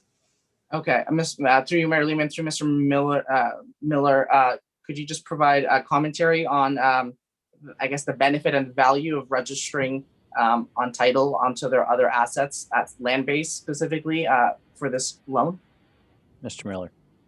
Through you, Mayor Lehman, to Councillor Morales. As Deputy Ward did note, the city's legal department did take a look at opportunities as to how this loan could be secured against certain properties, and I don't believe Ingrid's here today, but ultimately the recommendation was we can't secure this money. We wouldn't be first in line. One of the properties they don't own the land, it's a lease. So the benefit of trying to secure it just didn't exist. Okay. Do you know any of any? I'm not trying to make it a obvious question, but are there any banks or organizations that provide construction financing with no properties or assets as collateral? I'm just wondering if this is unique, or maybe I'm just missing something, and this is something that's done, because my risk alarm is going off right now. Not for my lack of faith in the project, but like if we're just not willing to put assets or any other collateral and say, here you go, $3 million, good luck, and we believe in you. I just don't know if that's the way institutional lending occurs in this sector. Mr. Miller. Through you, Mayor Lehman. I'm probably not an expert in lending to any business, quite frankly, as we're not just in that line of business. I think really just comes down to risk. As you say, from a staff perspective, obviously, if we're going to recommend a loan, we would want to have it secured. It'll of course be up to council's decision how much risk you're willing to accept. And currently on this loan, from the work that staff has done, we don't believe we can secure this loan. So it would be up to, as I say, council in terms of how much risk you want to accept. Okay, and Deputy Mayor Ward, through you, Mayor Lehman, do you know if the board of directors is willing to secure this loan, either as a board institutionally or as individual board members? I don't know how that works. Different boards do very. I don't know, but I'm sure they're not willing to do it individually. No. Okay, so we can't. That's just a guess. I really. Yeah, no, that's fair. That's fair. Okay, so my comments on this one is the board. It's not common practice for boards to secure loans. I get that. We're not willing to secure it on their assets that they have. Deputy Mayor Ward, if I would you take as a friendly, I guess, just as a friendly, so we can just get it in there and we can discuss the other things, that Redwood be obligated, not encouraged or asked, and if they're willing, that this is redundant, that Redwood be required is cleaner language, to meet with the director of the general manager of basically Ms. Miller's job, or a designate, to meet with her once a month, and to go over their construction schedule and costs. And then I would just add one more thing to that a second sentence, which would read something: and if at the discretion of that staff member, the information presented by Redwood was of concern, that staff present a memo to City Council informing them of this. So basically, you know, again, I trust the construction process and they're going to do a good job, but I think it's prudent to put the check and balance that if for some reason construction costs weren't factored in appropriately, if there's a supply shortage, an issue with a supplier, that we are alerted as soon as possible, because at that point I'm feeling a little more confident. We theoretically wouldn't be out $3 million. We would be out a couple of tens of thousands, and only for that increment of time. It quickly comes to us, we address it, and maybe it's something very innocent, right? A supplier is waiting on their end, and Redwood got tied up, and now they're delayed for a reason, but it's a very understandable error, versus, again, getting this in 8 months and getting told that $1.1 million was spent. I'm just making up a number, and this project got carried out of hand. Would that be a friendly, Deputy Mayor Ward? Yeah, I guess I'd want to get staff's opinion. We've already said best efforts. They're going to release the money in increments in their best effort. And I kind of think that's assumed that they would be looking at what documents they were being provided and deciding whether it was time to release their best efforts. I'm not sure whether we have to write it further in there. Maybe I could ask staff what they think about that proposal. Oh, for sure. Through you, Mayor Lehman, to Mr. Miller, would you be comfortable with the language of best efforts, or would you, I guess, would you also be comfortable with saying that Redwood be required to meet with appropriate city staff? My apologies if it's not Ms. Miller, it might be you, once a month, and that if up at the discretion of that staff member, the expenditures and schedules and timelines aren't adequate, that a memo be provided to City Council reporting as such. Is that just overkill, or would it be prudent to do that in addition to best efforts from Redwood? Mr. Miller. Through you, Mayor Lehman, to Councillor Morales. So, one of the challenges from staff's perspective is this is not a city project. In terms of the treasurer or Andrew or Ms. Miller, in terms of who decides to release the funds and when, without controlling the project, which we don't do, it'll never be foolproof, or we can absolutely 100% say this funds was used towards this project. So we would use our best efforts with the resources we have, having them provide some kind of invoice, perhaps sign some attestation that this is how the funds were used. Of course, it's up to council's direction if you're looking to mitigate risk further and require staff to get more involved. That is your prerogative. I would say the challenge for staff would be we're dealing with a lot of our own projects to manage too. So, resourcing is tight around this area. Would you be able to accommodate Mr. Miller if council moved this motion, or would that require a change in staff levels or opportunity costs with other projects? So the current amended motion, I guess, a Deputy Ward put on, uses the language as best efforts. So I'm comfortable with that because I interpret that as we will try it on our best efforts. We're not guaranteeing that these funds will be used as directed, because we're not controlling the project, but we will do our best to get enough backup from Redwood before we release the funds to give us some reasonability that the funds are being used as intended. I'm just going to step in here on procedure. Councillor Morales is proposing, I think, a third paragraph, which says Redwood, or said something like Redwood would provide monthly reporting on construction cost and budget progress to staff. That is just as a standalone amendment, as an additional item, would be making clear council's expectation of Redwood that they provide monthly updates on the status of the project to staff. I think what Mr. Miller, you said there at the beginning was staff would, of course, attempt to take a look at that information. If they had any concerns, they would raise the flag. But the requirement for monthly reporting, I think, is new and incremental to Deputy Mayor Ward's motion. I personally think it's a good idea that that be a separate amendment, and that if council wants that, we add that to the motion. So just on procedure, I know you had several components, Councillor Morales, when you started. Maybe we could just deal with that item, which would be a new paragraph 3 that would require Redwood to provide monthly reporting on construction schedule and budget. Is that all right with you? That's all right, but are you gonna let me keep the floor of the subsequent 2 based on the vote on this? Or I know we can come back to subsequent amendments. Sure. So as one difference in what I heard you say than what I spoke out loud was you said that Redwood provide a monthly report versus meet monthly.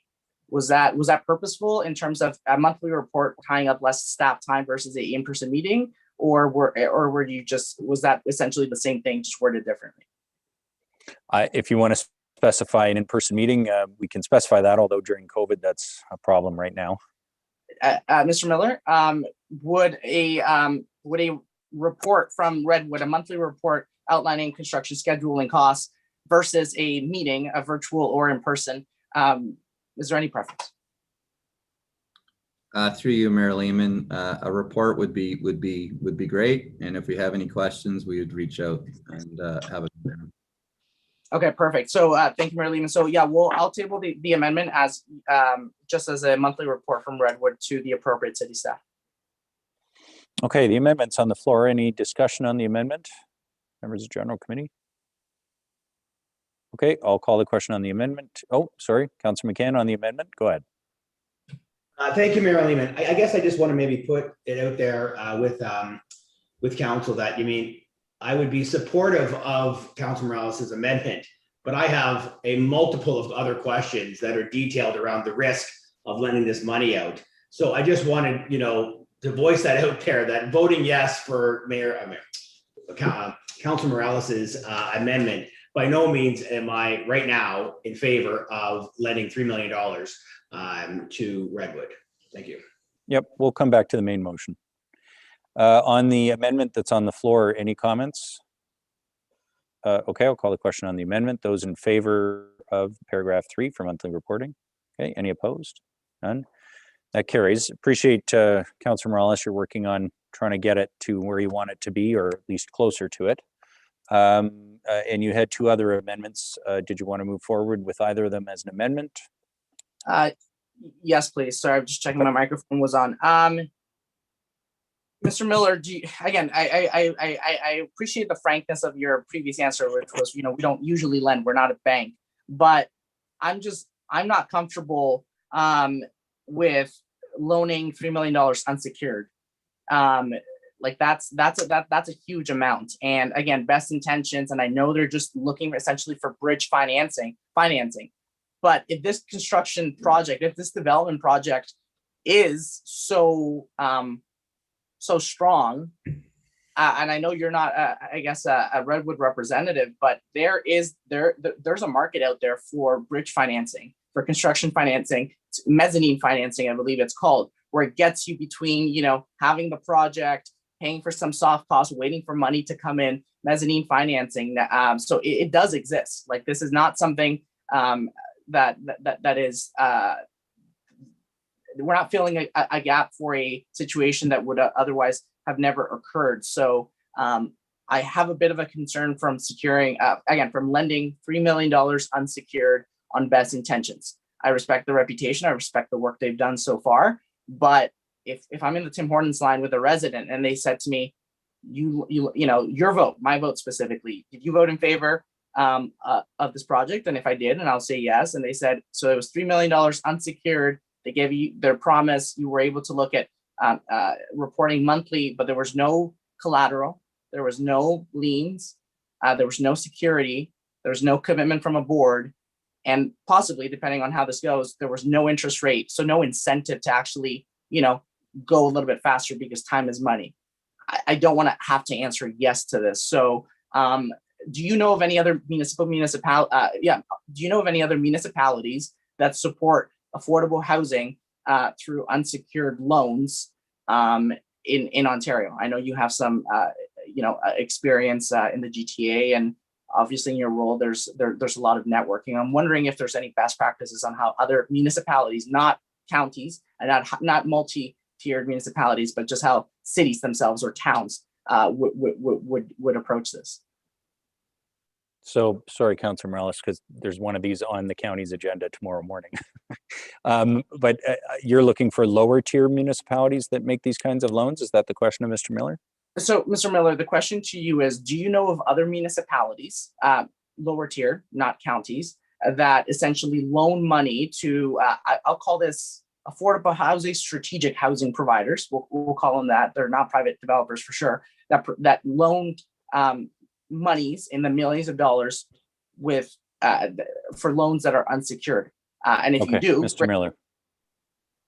Through you, Mayor Lehman, I can't answer the question. I'd have to do some research to see if there's any single tier cities or towns that did. I suspect, and I probably shouldn't really speculate, but we may be able to find some if we were to look, but we haven't done that research. Councillor Morales. Okay, perfect. Based on that,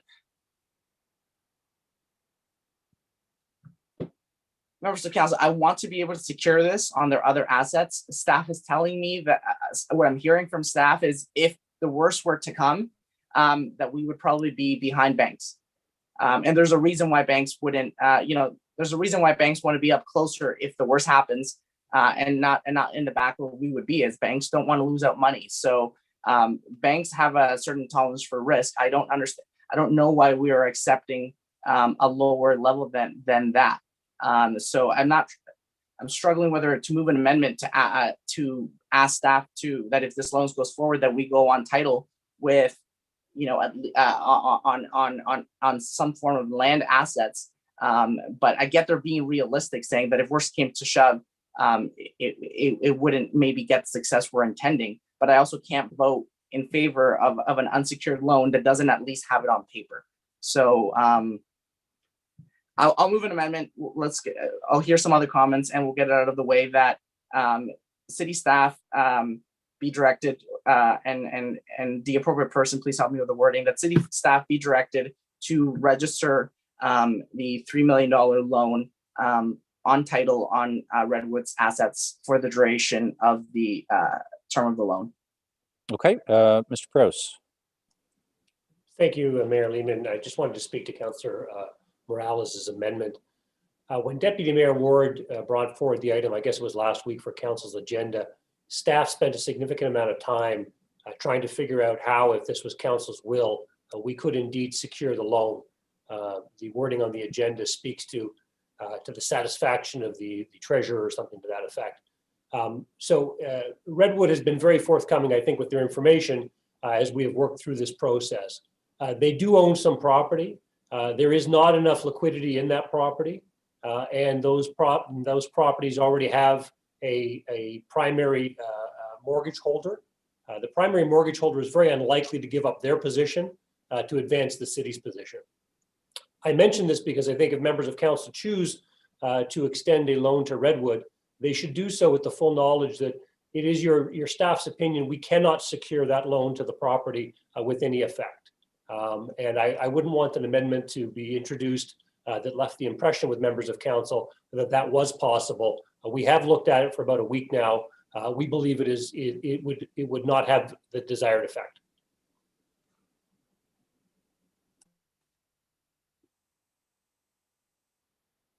Okay, so Councillor Morales, did you want to proceed with your amendment? I'll proceed the amendment for one specific reason, Mayor Lehman.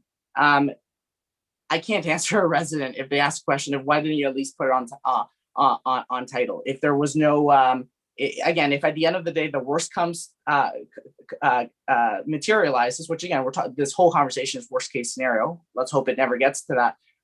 But the one recent example that I can think in the city of Barrie that obviously different nuances and different factors, but had to do also with the worst case scenario happened, and then there's different people in the lineup. And that was the Collier Center. M80. Now that was many years ago in different projects, and that's a private developer. But it had kind of like that some of the city land.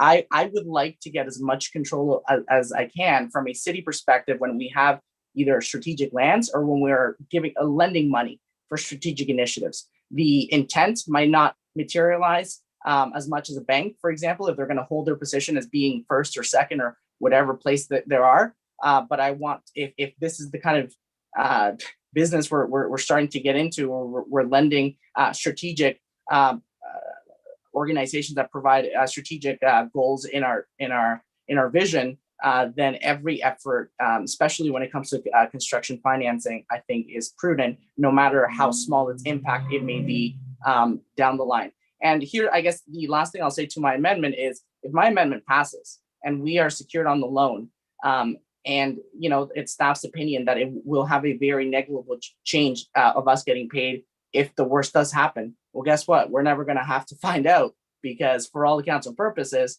the construction is going to occur. The federal money is going to come in. They're going to be able to do their project. We're going to be reimbursed, and then we're good to go. So essentially, members of council, I would propose this amendment as life insurance of the say. You don't expect to use it, and for the purposes, the provider, the risk level is low. But if it does happen, even if it doesn't really cover everything, aren't you glad that you included that in there? Okay, on the amendment, members of General Committee, so this would be to add a paragraph 4 that staff register the loan on title, register the loan on title with Redwood's assets. Comments on the amendment? Councillor Thompson.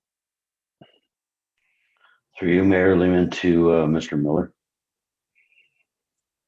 Yep, go ahead.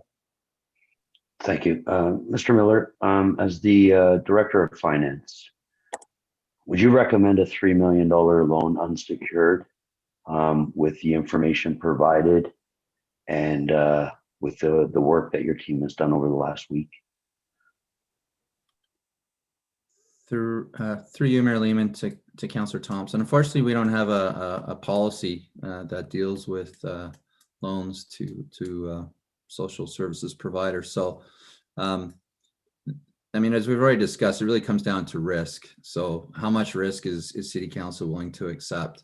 When this came forward to us last week, it was, the initial wording of the motion was for staff to, the agreement was to be at the satisfaction of staff.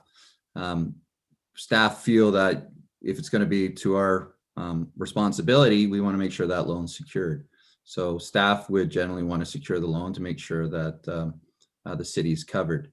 But again, that comes down to risk, and City Council ultimately is the decision of how much risk they wish to carry on a transaction such as this. Not to be patronizing, but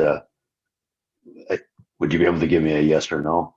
As the Director of Finance of the corporation, I appreciate everything you said, but like, I know it's the comfort and the flavor and the will of council. I fully understand that, but your department is in charge of our credit rating and the financial health of this corporation. So through you, Mayor Lehman. So if you're asking strictly on a financial basis, would the Director of Finance recommend doing an unsecured loan? I wouldn't, but it depends what your overall objectives are trying to do as a corporation. And that's why you guys get paid the big bucks to make those decisions on council, and I defer it to you. On the amendment, Councillor Thompson. Perfect. Thank you. As much as I want to support Councillor Morales' amendment, I just it's the one thing I've been very consistent. It's listening to Mr. Miller's answer and to Councillor Morales' previous question. It's just window dressing, and it's a false sense of hope to any resident, because the bank is not going to move the position, as much as I appreciate his effort on it. Okay, on the amendment, members of General Committee, others on the amendment? Councillor Rittman. Thank you, Mr. Mayor. I think we've had a good discussion on this, and I think CAO Prowse is correct, and so is Councillor Morales. I think that I think it's wise to ask for to secure this loan. That's a normal business transaction, and so I think that's reasonable. I think that CAO Prowse is probably correct that if things go sideways, we may not be successful in collecting our funds. But let's remember that we're giving this money incrementally. We're giving it subject to approval of them getting approval for CMHC money. So first of all, we're giving it out in dribs and drabs as they need it. And when I was in the construction business, that's called going in and asking for a draw. And that's a normal procedure. And we've just agreed that city staff will receive a report with that request for a draw. And I think that Mr. Miller is absolutely right. It's what is our objective here? And our objective here is to kickstart some supportive housing. And we know that the CMHC is most likely to come through with the money. And so all we're doing is moving these projects forward just a little bit with some bridge financing. I recognize that there is an element of risk, but I think we do need to accept that and move forward, because I think the benefits far outweigh the risk. Thanks, Councillor Riepma. Others on the amendment? Councillor Morales' amendment to register the loan on title. Councillor Harvey. Thank you, Your Worship. I won't support this either, and for the same reasons that Councillor Thompson cited. It's just window dressing. Unfortunately, this not-for-profit doesn't have the assets to even cover this being secured. So I just don't see that we even have the ability to secure it when it's quite clear off their most recent CRA financials that they don't have assets of $3 million. So how do we secure $3 million against a not-for-profit that doesn't even have it? It just doesn't add up. So I will not support this. Okay, thanks. I'd like to call the question on the amendment unless there are further comments. Okay, the amendment's on the floor. Those in favor of the amendment, Councillor Morales' amendment? Okay, I am as well. Those opposed? Okay, it is defeated. Okay, we are back on the main motion as amended. I did have a speakers list and I'd like to go back to it, Councillor Morales, to give some others some airtime. Did you have anything else you wanted to say at this point? Mayor Lehman, just the interest rate one. That was pretty self-explanatory. Oh, you do want to move that? Okay. Yeah. And so what would your amendment be? 1%. Okay. So it would replace the words interest-free with a loan at 1% interest. That's the amendment. Okay. And the only thing I would speak to it is we've given Redwood many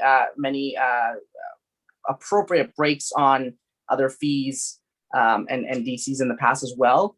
This is not to penalize them for doing an extremely important effort in our community that has been said. No one really else has stepped up to deliver. So this is not so much a punishment, but this is to act as an incentive to go, hey, time is money.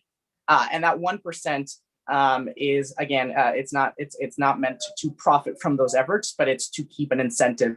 The best analogy I can come up with is, when you've got a project that doesn't have a timeline, you always somehow manage to push it off. But if that same project, no matter what work it is due in 4 days, it's due in 2 days, it's incredible how much it gets done. So the best way to quantify that from this, it's just providing a very nominal interest rate while still being able to support them. Okay, on the amendment to make it a 1% rather than interest-free loan, Councillor Kungl and then Councillor McCann. Thank you. Question to the mover of the amendment, Councillor Morales. Just wondering, because the framing of the motion talks about a 2-year period, and would you consider that 1% to take effect over a certain time frame rather than the full time frame? Because I look at it through the lens of a not-for-profit. You know, I understand your intention around this. I wouldn't be supporting it as positioned, but I do also understand your alignment to some incentive. So I didn't know if you would put a time frame by which there might be a grace period of the first 6 months or first year, knowing that things can be delayed, knowing that there could be other considerations, but not to penalize potentially a not-for-profit who's doing good for the city and in a housing crisis, if maybe you would consider 1 year of the 2 years. Through you, Mayor Lehman, to Councillor Kungl. I'm somewhere in the middle of what you described. So the interest rate, the 1% interest rate wouldn't be like $3 million, 1% starts, you know, let's say they get the money, or let's say we enter an agreement July 1st. I'm just picking a good start time. It's not like 1% starts ticking on July 1st. It's at the draws. So as has been described with construction financing, let's say they're going to get $3 million. Let's say they need $150,000 July 1st because they need to clean up some soft costs. They need to do some studies, whatever. It would be 1% on that 150 starting when they physically get the money. So that would be July 1st. So then let's say the next 400,000 is demo, environmentals and pouring. So that 400,000, let's say, they don't need the money until. Well, the pouring example is horrible. Councillor Thomas is going to jump on me for, but let's say it would be in March, April, when the grant has thawed of 2022. So at that point in time, the 1% starts on that 400,000. Let's call it April 1st. So the 1% is associated with the money draws, not on the overall 3%, which I think is not exactly what you're looking for. They are not getting a 6 months grace period per se, an interest-free period, the way credit cards do for 21 days. They're not. My motion doesn't intend to do that for 6 months or a year, because then it's counterintuitive to the incentive that the interest rate is providing. However, it does recognize that they are not getting the $3 million as a lump sum, and it connects that interest rate and that accountability to the money that they're drawing at each specific draw. Councillor Kungl. Thank you. And so I do appreciate, I think, the phased approach you're describing around, take what you need as you need it. I won't be supporting the motion as presented. I would be looking at consideration of a grace period overall, regardless of how much funding was taken in a phased approach, to make sure that they can move forward without penalty for a certain period. But I understand your intention. Thanks, Councillor Kungl. And the amendment, Councillor McCann. Thank you, Mayor Lehman. Maybe it's a question for Mr. Miller, if you don't mind, please. Yep, go ahead.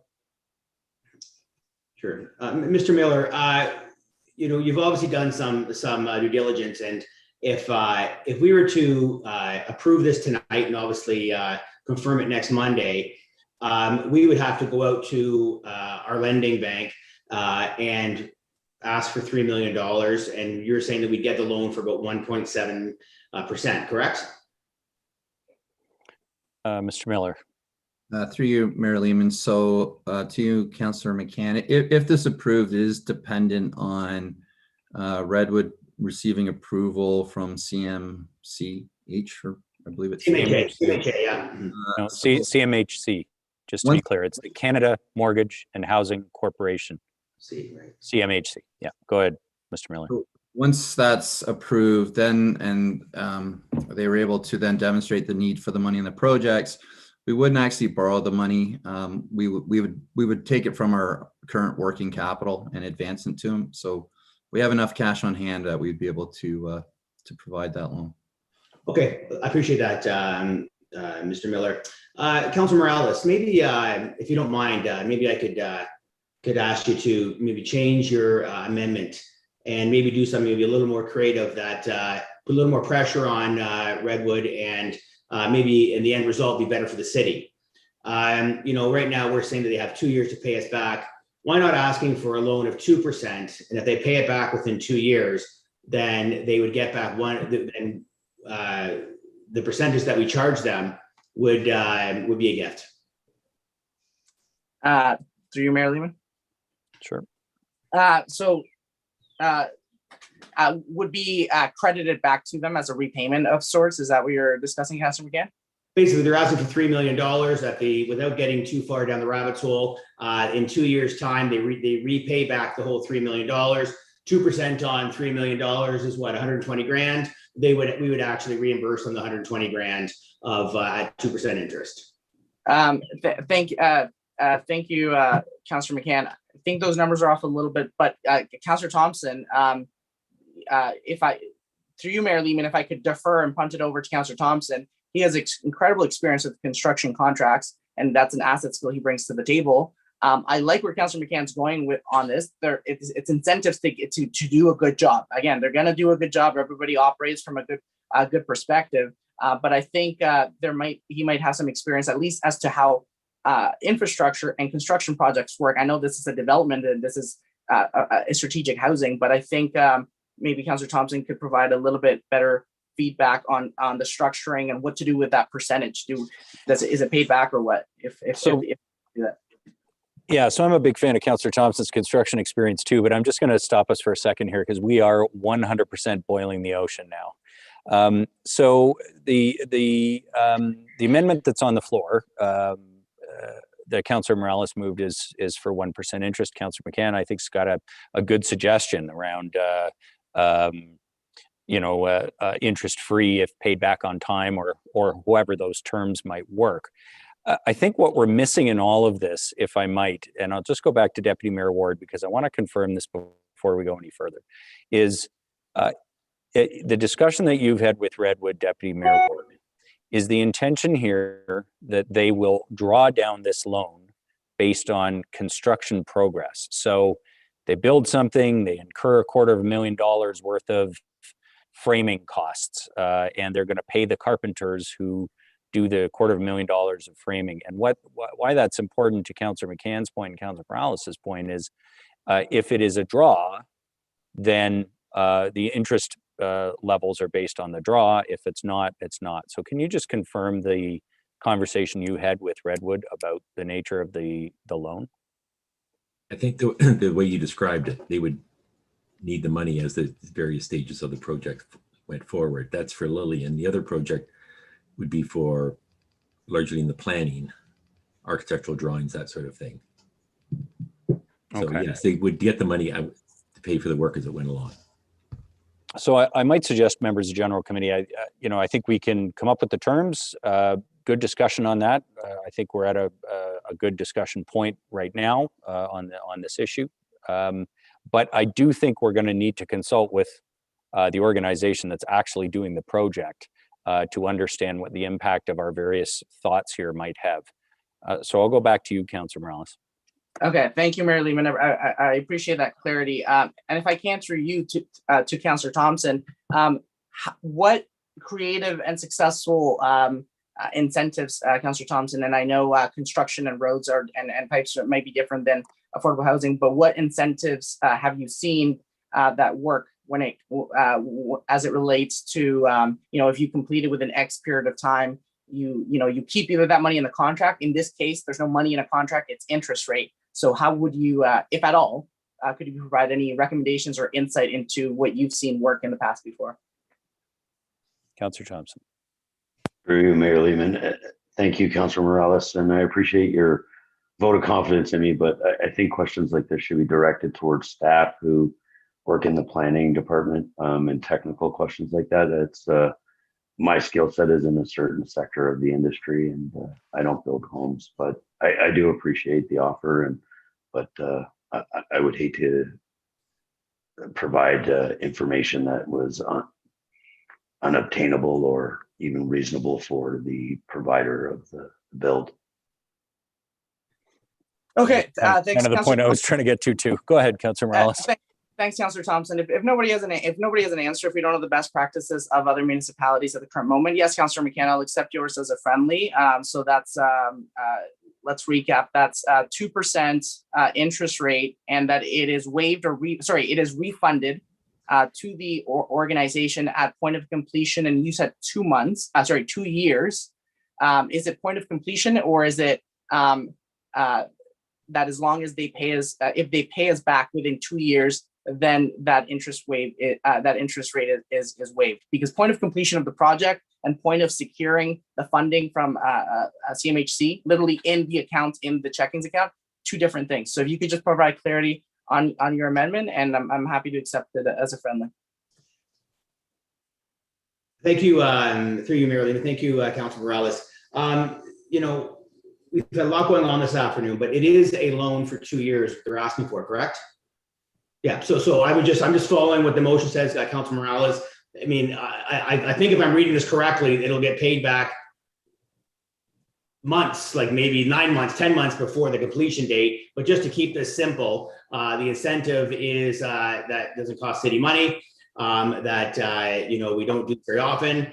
And I think maybe just for anybody watching who doesn't understand about construction, you know, interest rates, like they are usually like 8, 9, 10, 14, 15. Like they are like, this is a big pile of savings that we're giving them, even at 2%. And I think that, you know, risk is something that everyone has on their mind. And this would be a way, a very small way of minimizing that, you know, that worry. So 2%, they have 2 years to pay it back. If they pay it back early, well, next time they come asking, we'll be a little more favorable, won't we? Perfect. Thank you, Councilor McCann. I'll take that as a friendly. Okay, so the net effect of this, just to be super clear for general committee, and let me make, guys, tell me if I've got this right. So it's interest-free for the 2-year period, 2% after the 2 years. Is that correct? No. You're going to charge 2% based on the draws, and at the end, if that's before 2 years, then you're going to give it back to them. Yep, okay. Exactly. So that would be the net effect, is they would end up not paying interest, but you want to charge it and then refund it. Understood. Okay, that's what's on the floor, members of General Committee. Further discussion on that amendment? Deputy Mayor Ward. Yeah, I mean, I guess I'm having trouble understanding that the loan is for up to 2 years. It is going to be paid back in 2 years. I'm not sure, we haven't talked about what would happen if it wasn't paid back after 2 years, but I don't understand why they're already getting it no interest. And now we're saying we're going to charge them 2% if they take 2 years to pay it back. We've already said they're going to pay it back in 2 years. So I'm not quite following what we're doing here. If I can answer you. Sorry, Councilor Morales, let me just, before I come back to you, because it's Councilor McCann's proposal, the motion doesn't speak to what wouldn't happen, or what would happen if it wasn't paid back within 2 years. So Deputy Mayor Ward, my understanding here is, you know, they're going to start to rack up interest, and it creates a financial incentive to pay it back on time so that it's refunded. Is that correct, Councilor McCann, Councilor Morales? Yeah, but you mean, just to understand that if they don't pay it back in 2 years, I would definitely like to see double digits of interest paid back. So I'm not sure if I'm not really supportive of this, so I don't want to get down too far down the rabbit hole here, but I mean, I think it's a good amendment, but for sure, if it didn't get paid back in 2 years, there would have to be some severe financial penalties put to Redwood. So. Okay, Deputy Mayor Ward, you have the floor. No, it's just that, I mean, they do plan to pay it back within 2 years. That's the motion says. So whether we pass this or not, it's not going to make a difference in the end. Okay, on the amendment, members of General Committee, I got to move us towards making some decisions here. And we've been at this one for well over an hour. So on the amendment, is everyone clear what you're voting on? Yep. Any further discussion? Nope. I'll call the question. Those in favor of the amendment, please indicate. 2. Those opposed? Okay, the amendment's defeated. On the main motion as amended, Councilor Morales, you ready to cede the floor, and we'll have some others discuss. Okay. Next on my speakers list, going back to the original one, was Councilor McCann, then Councilor Aylwin. Go ahead, Councilor McCann. Thank you, Mayor Lehman. I got to tell you, I think I took out my computer Saturday morning and read kind of, you know, what was on the agenda this week, and my jaw dropped. Actually, I just thought that this was a big ask, and I just, you know, I'm going to repeat a lot of what other council members have said through this meeting. It's all about risk, and I think when our director of finance says that, you know, not to put him on the spot or to embarrass him at all, but this is not an investment that he would agree to. So I have some questions. I think it would be very reckless of us not to move forward without having these questions answered. And I've kind of got 3 different platforms because I've been at this 3 different times. So I guess my first question for maybe Deputy Mayor Ward, the mover of the motion, could you reverse engineer this again for me, where the $3 million is going, just so we have all, I wanted to have a nice flow here. And I know you said this already, but I'd just like you to repeat it, please. The Redwood Park Communities currently has 2 projects in applications for funding with the federal government. Funding would come through the CMHC. One of them is 12 units of transitional housing for families on Lillian. That one's ready to go. The other project is, we can't name what it is, but it's to purchase an existing building and convert it to supportive housing for more than 100 people, which is basically what we're doing in the motels now. They expect to hear both of them. That one's under the Rapid Housing Initiative. They expect to hear soon. This money would allow them to start both those projects immediately once they knew the funding was on the way, rather than waiting for the funding to flow from CMHC. And so I understand that you don't, you may or may not be able to answer these questions, but we've got 12 units up in Lillian Crescent, and that's a project that they've partnered up with Salvation Army. Pardon me? Salvation Army, yes. Salvation Army, right? And that's been going on since 2014. They had shovels in the driveway, shovels in the ground maybe 2 years ago. They've raised roughly about $2 million. It's a $4 to $5 million project, right? Am I right in all that? Those are all pretty close to the figures, yes. And they've raised a bit more and the project's a bit less, but yes. The project's less and they've raised more? I think they've raised a bit over $2 million and the project's a bit under $5 million, yes. But it's pretty close. Yeah, okay. And so what portion of, I think Councillor Thompson might have asked, or Councillor Morales, what portion of that $3 million is allocated towards the Lillian project? None of it's allocated towards a specific project. It's up to $3 million for both projects. My guess is, from talking to Redwood, most of it would go to the Lillian project because that one's ready to start construction. But it would have, only if it was approved by the CMHC would we lend them the money for that project. If the other project was approved and Lillian wasn't, all the money would go to the other project. Okay, I'll have to be completely honest with you. That does concern me that this is so unstructured, right? I mean, it's one thing not having a secure loan. It's another thing, not having a plan doesn't mean you have a plan, right? So I'm really uncomfortable with that. I may come back to that with staff, maybe chiming in. And okay, then I guess my next question falls in, like, why 3 million? Like, why, can you tell me why 3 million? Why not 4? Why not 2? That's the amount that we came to in our meeting. That was the amount they said they were comfortable with. $3 million is what they asked for. So this is the meeting that you had with Redwood, that they said they were comfortable with getting that's what they asked for. They've asked for $3 million. But we have no idea why. It's just a number that they picked. Well, I think it's based on what they think they would get done this summer in terms of construction. And the Lillian project. So they've raised 2, they want 3. So basically that's going to bridge the funding for the complete project for the 12 units. So essentially what we're talking about, it's possible that we're lending them $3 million interest-free or 2% interest-free for 12 units. And those 12 units, affordability, I mean, it's definitely a big buzzword, and there's so many degrees of affordability. Is this for the people that need it the most? Or is this like these units that are built on Lillian? Can you give any color on what they'd be charging as rent? I don't think they charge anything in rent. These are families that have lost their homes, either because of, they could be from a fire, could be from a domestic violence situation, could be financial problems they're having. And they're put into the transitional housing for up to a year. They have to leave. They can't stay there for more than a year. Most of them, in their experience, they've been running this program for years in motels. Most of them, they find a place for them after 4 or 5 months. But this is more of a home setting. It's the kids, the families, they are for families. The children are stayed at whatever their school was. For example, even though it's in Lillian, if they were happen to be going to school in the south end of Barrie, they'd be transported to the south end. So there's as little disruption as possible to the children's lives. And there's people on staff that will work with these people to help them find places to live, and also maybe help them with other problems they're having in their life.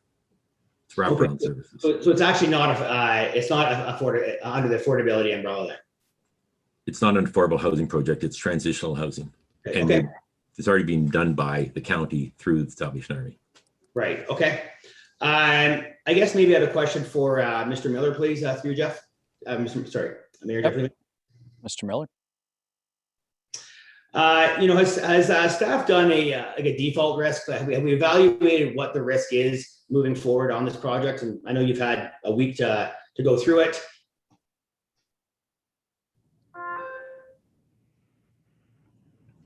Through you, Mayor Lehman, to Councillor McCann. So, as CAO Prowse had mentioned, I think we found out about this mid week last week, and the research that was done was just trying to look for an opportunity where we could secure financing. So I don't have a lot of details in terms of what the project's involved. So at this point wouldn't be able to answer more than I have already tonight. And like I said, some of these questions to me have already been asked, but I think if it's been over an hour, as Mayor Lehman has said, I'd just like to have a refresher for myself and for maybe people that are listening. So I'll ask maybe the financial questions right now, if you don't mind, Mr. Miller, through you, Mayor Jeff Lehman. If the loan's not repaid, right, like what would we do in 2 years?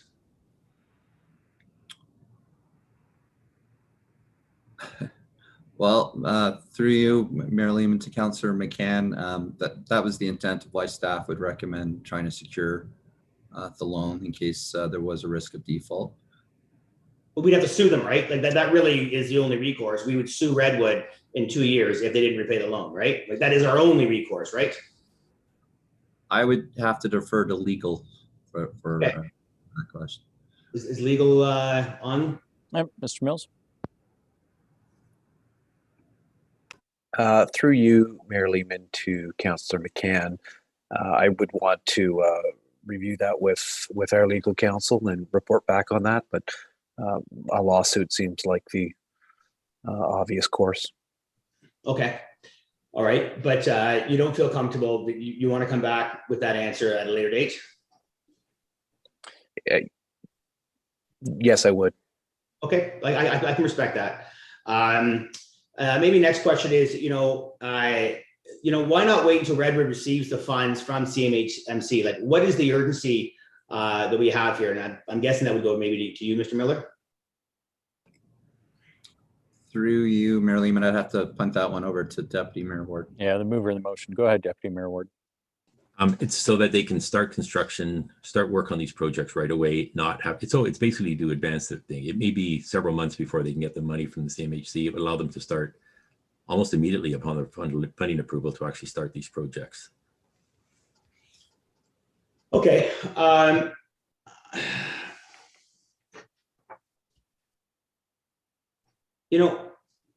Has anybody gone back to the Salvation Army to see if they would secure this loan?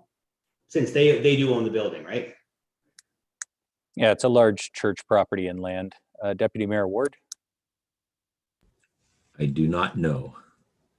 Mr. Miller, did you in your due diligence ask that question, or did that come up?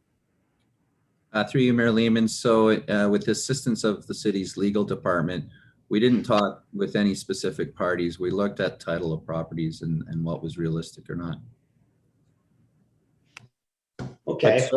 Sorry, Councillor McCann, I'll just ask the supplemental to that, because the obvious question is, if you looked at title, what was the reason why, Mr. Miller, you continued to feel that we couldn't secure the loan on title, for example, on the Lillian property? Again, to you, Mayor Lehman, I'd have to defer that question to legal. Okay, Mr. Mills. My apologies, Mayor Lehman. I wasn't a party to those discussions, so I will have to get that information and report on it. CAO Prowse. Thank you, Mayor Lehman. Through you to members of committee, I think the resolution was that since Redwood did not own the property, Redwood would not be able to secure a loan based on the security of the property. It was held by a third party. Oh, yeah. But just to be clear, and maybe Deputy Mayor Ward, this is a question for you. I don't think the Salvation Army's been asked whether they would guarantee or secure a city loan. Is that correct? Yeah, I just don't know. It's not something that came up. Okay, back to you, Councillor McCann. Appreciate that, Mayor Lehman. Staying on the the legal side of things, right? Then maybe I'll get back. The county, has the county been asked that they would secure this loan? Or why isn't the county punting at the $3 million really is another question I have. Good question. Deputy Mayor Ward. I think it's timing. I mean, the county does, as I mentioned to one in Aurelia, does lend money. I just don't think there's enough time. Redwood expected to hear about this money back in February. It's way overdue. And at the time, they probably didn't think there was much of a rush. But the fact that it's now June and they're still waiting to hear on the funding means that there's no time to go to the county. It would take months to get a loan from the county at this point. Like us, they've taken a break. This was the quickest way to find money to let these projects begin by this summer. You know, the county's certainly an option, but it's just not feasible at this point.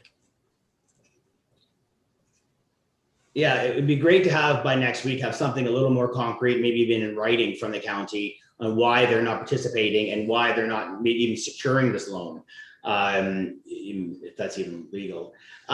You know, I've had some dealings with the federal government and with provincial government in my renewable energy company. And I mean, I've set marketing plans, you know, to start at a date, and they're still 2 years waiting for projects to start and for the funding to start going on. So, man, I don't have a lot of confidence that February is going to be the magic number, but you don't know what you don't know, and hopefully I'm wrong here. I guess maybe the question I have for legal as well is that, you know, I've just asked, I don't know, 4 or 5 or 6 questions. And they were all like basic questions. They weren't rocket science. I think any lender would ask the same question. And you know, we're sitting here and like, we don't have a business plan. You know, the RFP, I guess, doesn't really factor in because these are specific projects, right? The risk is super high because there's no asset that we can actually, back. There has been no staff report. And I don't know if I have to remind this council when we want to spend big dollars without getting a staff report, we've all looked ridiculous, right? At least that's my feelings. And so I would really want to have a staff report here to answer these questions that are basic questions. And the answer that we just have to do it now, I get it. We want to do it now, right? And these people need these homes, I get it. But we give $28 million to the county to handle this for us. And it really makes me think, and I wish I would have brought this up 3.5 years ago, that maybe we really need to see the policies and procedures that we have with our county, and we need to change them. Because obviously they're not working. Because this is probably the 100th, maybe the 200th, maybe the 300th hour that we've talked about human services when we delegate that money and that responsibility onto the county. So that's just a side note that this should maybe be a wider discussion in the fall. I got a question. So I do think that this is really reckless of us to answer yes to this tonight. And I'd like to maybe just ask a legal question about liability. You know, if Mr. Mills, if you don't mind, through you, Mayor Lehman, if we lend Redwood the $3 million, and if Redwood does not pay it back, then we have to sue them. What would that lawsuit cost us roughly in city taxpayer dollars? I'm not sure you'll be able to answer, Mr. Mills, but go ahead, give the best information you can give us. An average lawsuit of that matter. Through you, Mayor Lehman, to Councillor McCann, that is very, very difficult to estimate.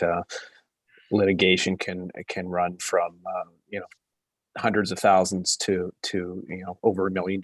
So I'm not in a position to provide an accurate estimate with the information that I currently have.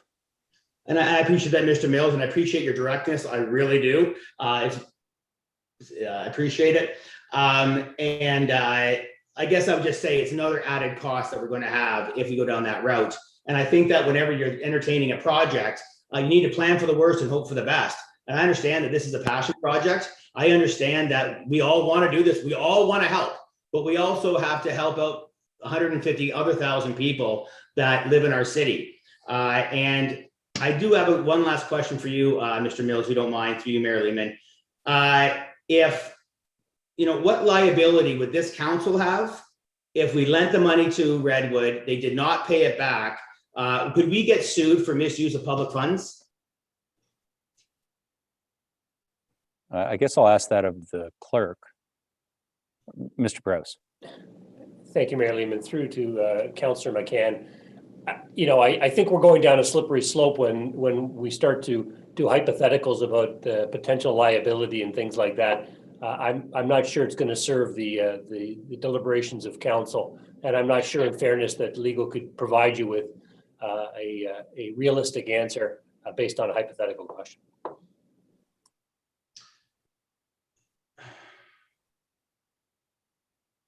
It's a hypothetical question. Okay, well, I mean, we're in our own discovery right now, so this is all hypothetical. We have no answers. I guess I feel strongly about this, that this has nothing to do with Redwood. If I was in Redwood, I'd do the same thing. If I get an interest-free loan for $3 million, why wouldn't I ask for it? So this has no bearing on Redwood whatsoever. This is a bearing on, I believe, making smart, non-reckless decisions for council. And I just want to really paint the picture that I'm seeing right now. We're in a pandemic, and we have many residents that are struggling. Our business community is screaming out. Our residents are screaming out to us that we're not cutting the grass, that we're not doing, they're paying the same property tax, but they're not getting the same service. Maybe I'll ask, if you don't mind, Mayor Lehman, through to Michael Prowse, just explain off the top of your head, how many services has the city of Barrie lost during this pandemic for us to minimize our financial risk with COVID? CEO Prowse, do we have any services that are currently less than the previous standard? Through your Mayor Lehman, to members of council, certainly our recreation facilities and theaters, et cetera, are shut down during the health crisis, and we expect to reopen that. So that would be a level of service that members of the public are not enjoying, that they did enjoy pre-pandemic. And I think maybe perhaps Councillor McCann was referring to last summer, where we had to make the difficult decision to lay off approximately 500 employees. And certainly, I think both city staff and members of council and the public, felt the lack of service at the time. It was a difficult decision, but certainly subsequently in the fall, staff started to return, and we are at full service with the exception of, as noted, primarily the rec centers and theaters. Thank you, Michael Prowse, through Mayor Lehman. I guess maybe I'd like to put an amendment on the floor that we defer this until we have a staff report that actually answers all of the questions that this council have asked. It's $3 million. It's a lot of money. There's lots of different organizations and lots of different people that are struggling right now. And I think spending this $3 million without knowing where it's going, without having a proper business plan from Redwood, at 0% interest, and the foundation to why I'm so passionate about not supporting this is that the risk level is off the charts, and our own staff said this is not going to be an investment that for purely financial reasons that we should move forward on. So I'm asking to defer this until we get until the August meeting, until we get some of these answers, these questions answered. Okay, so Councillor McCann's moving an amendment to defer the matter to the August meeting on the deferral motion. Who would like to speak to that? Councillor Aylwin, Kungl, and then Deputy Mayor Ward. Go ahead, Councillor Aylwin. Thank you, Mayor Lehman. I won't be supporting the deferral motion. We're in a housing crisis, and I think we kind of need to put this into perspective of what we're facing as a city. We have at least 250 people in the hotel shelter system right now, and that program is going to end at some point. And so that's 250 people that are going to be out on the streets looking for a place to live. And we already have people living on the streets, living in encampments all throughout the city, the most I've ever seen in my time living in the city. And so this is a dire situation. Yes, Councillor McCann, people are struggling, and there are people without the basic human need of a home, of a house. And I'm worried for what that means for our community if come fall, come the winter, we have hundreds more who don't have that basic human need. So yes, this project won't solve that whole problem, but it's one project that can help in the short term. So I think we need to do everything we can to get construction up and running on these projects and do what we can to help those people in our community who don't have a home. We have strategic priorities as a council. Two of them apply in this situation: collaborating to address social issues, especially homelessness and the opioid crisis, and getting more affordable housing built. Collaborating to address social issues. I think this is a perfect example of collaborating with a local organization that is respected in the community, that has done good work in the community. And I think if we are to be at the table in a meaningful way, shouldering some of that risk is an appropriate thing for us to do. So I think we need to act. We need to act swiftly because people in our community are relying on us. So I won't support this deferral motion because it's just kicking the can down the road while people continue to suffer in our city. Okay, thank you. Councillor Kungl. Thank you, Your Worship. And I understand the concerns and considerations, but I will identify that I'm not looking to support the motion to defer. I'm hoping staff can bring back some more information before next Monday that might help to move that conversation along, but do really hope to see this supported and moving to a potential council motion next week. I have had the opportunity just through position at Human Services and watching county council conversations to know that this rapid housing initiatives and the partners that have come together, I feel confident in it. We've been talking the way I'm seeing it in the lens of risk to the city, and that's fair and valid. But again, if we put on the supporting some of our most vulnerable and opportunities to move this initiative ahead and look at this as an opportunity that also ties to one of our key strategic goals, then I would encourage us to look at that. And I do appreciate Councillor Morales' amendment around the monthly check-in and reporting. And I think there would be controls in place to look at that. And where we don't mitigate risk ever completely, we have put in some controls to the best of our ability. And I think our awareness of the situation that we're potentially putting ourselves in to the benefit of residents, I think is important for us to potentially step up in this way to make sure that we don't miss an opportunity to move this ahead. So in case those haven't seen it yet or gone through it, I know we're not formally presenting on it tonight, but the Affordable Housing Task Group does have a report in the circulation list that does talk about our past couple of months of conversation. And this very nicely fitting into strategies and opportunities, potentially around how do we address some of the crisis situations. I think we're fortunate to have partnerships at the county level and through Redwood.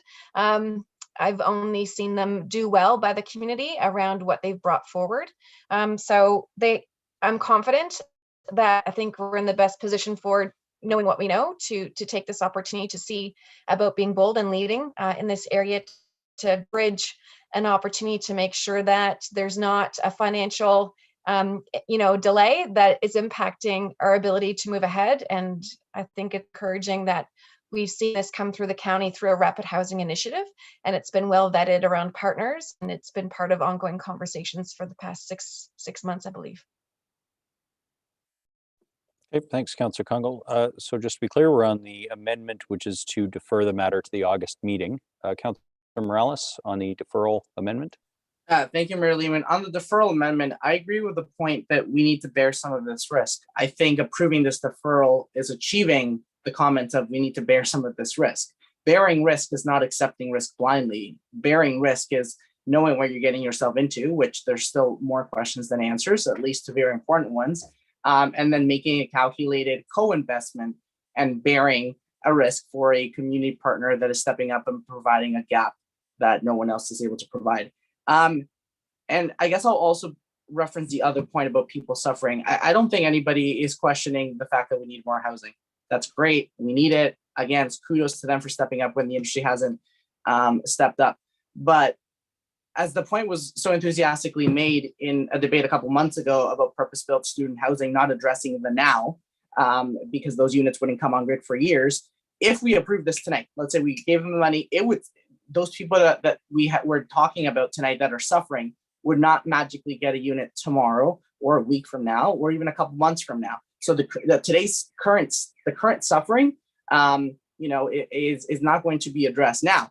Obviously, getting them into the system, getting supply as quickly as possible, eventually alleviates that. But if I don't want anybody misframing this, that it's that current need, people are suffering now, and if we approve this tonight, those people won't be suffering. That's just frankly not the case. I think a deferral, because we've tried so long, we've tried very hard, multiple people, and I commend everybody's questions. This has been very informative to get clarity on answers. I wish I could prove this tonight.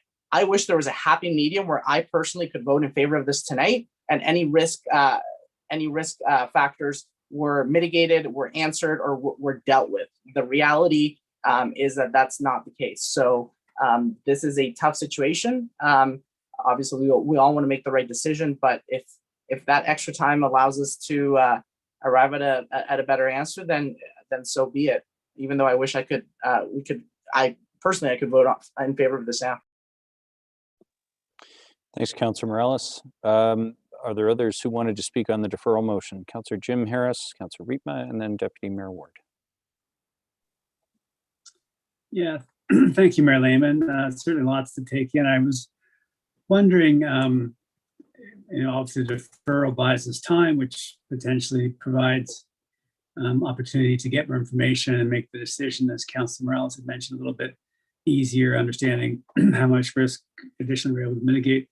Maybe question, and I know I appreciate Deputy Mayor Ward has been very close to this and working with the partners and trying to sort out some of these details. So maybe if you question to Deputy Mayor Ward, Mayor Lehman. Deputy Mayor Ward, one of the challenges for me, we definitely want to help create more affordable housing, supportive and affordable housing, and deep subsidy housing. One of the challenges I have is with two projects.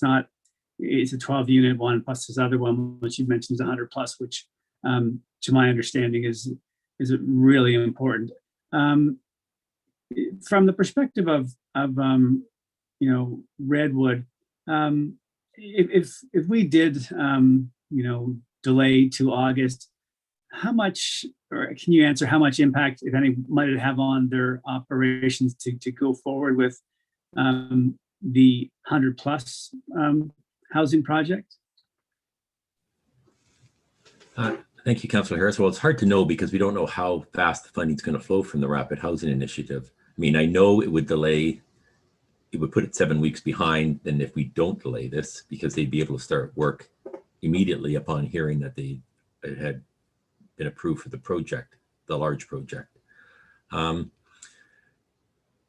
So I know there'd be a 7 week delay. So we'd be 7 weeks further behind than they would if we don't approve this tonight. If we approve it or deal with it in August, that's 7 more weeks. I think it's important to remember we're not going to be pushing all $3 million out the door in the next 2 weeks. It's very likely to be a very small amount. And the other thing I want, it wasn't the question, but I have to point out that we're not the only ones taking a risk here. I mean, there seems to be a feeling that there'd be no consequences if Redwood decided to refuse to pay the loan. The fact is, they've got mortgages, they've got suppliers, they've got all kinds of contracts around the county. If they became known that they refused to pay $2 million back to the city that we had loaned them, I think they would be the ones that would be the ones to suffer. I mean, they've got their reputation on the line. I can't believe they would suddenly say to us, yeah, we're not going to repay that loan. It's just inconceivable. It doesn't mean something could happen if for some reason they can't pay back the loan, some financial disaster, but I don't think they'd ever intentionally walk away from the loan. Yeah, thank you, Deputy Mayor Ward. Maybe one follow-up. I'm thinking possibly that them having 2 applications that they're expecting CMHC funding for actually helps reduce our risk, because it's not just one, it's potentially they get one of two, or best case scenario, they get two of two. Either way, that helps reduce the risk. Is that an accurate assessment, or that having two is actually a good thing in the sense that there's two chances to get this federal money? Are you asking me? Or is that a rhetorical question? Sorry, Deputy Mayor Ward. Yeah, sorry. I mean, it's a great thing for the city of Barrie that there's two applications in there. Yes. And in terms of, I mean, yeah, I'm not quite clear on if that's what you meant, but it's a great thing. If both were approved, it's great. And it's great if only one is approved, it won't be as good, but at least it's something.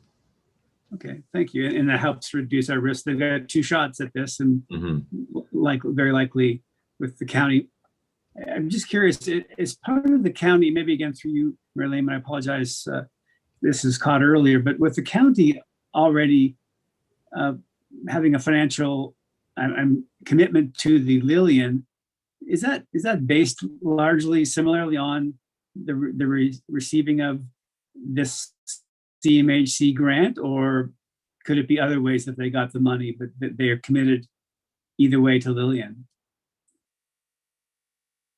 Sorry, that's maybe through you, Mayor Lehman. I don't know if you know how that detail, Deputy Mayor Ward, sorry. Sorry, the county's not paying for anything on Lillian except they're paying the costs of which they're doing already to people that stay there. They pay a per diem to the Salvation Army.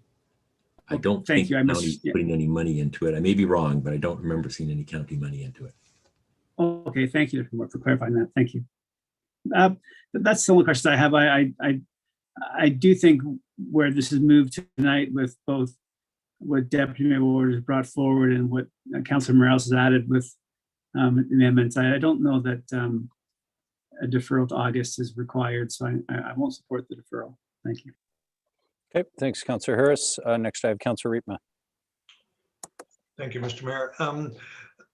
Yeah, the deferral is I think problematic because it will delay the Lillian project, as Deputy Mayor Ward said, by something like 7 weeks.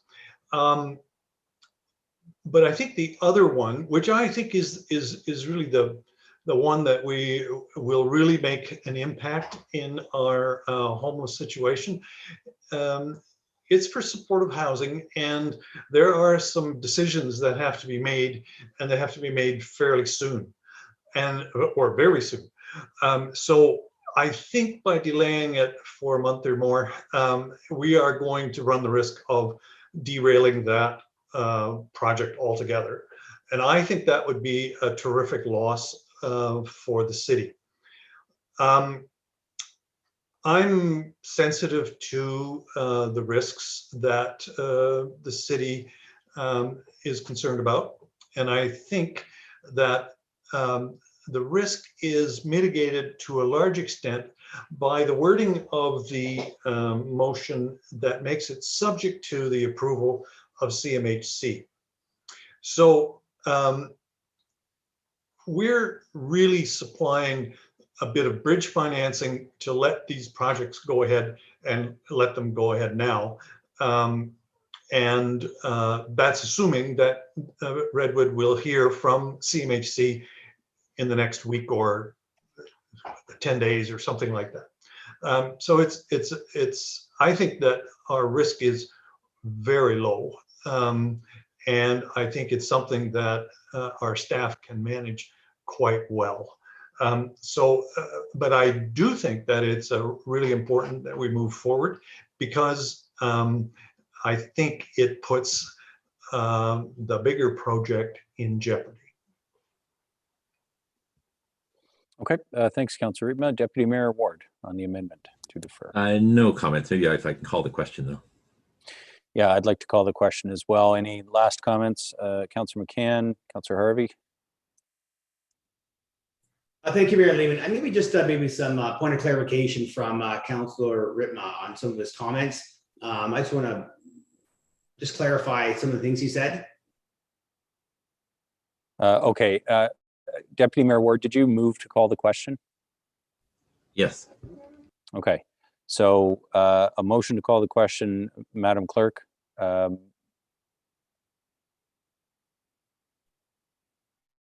Okay, so if member of council moves the question be called, I should put the question immediately, or I should take a vote as to whether to put the question immediately.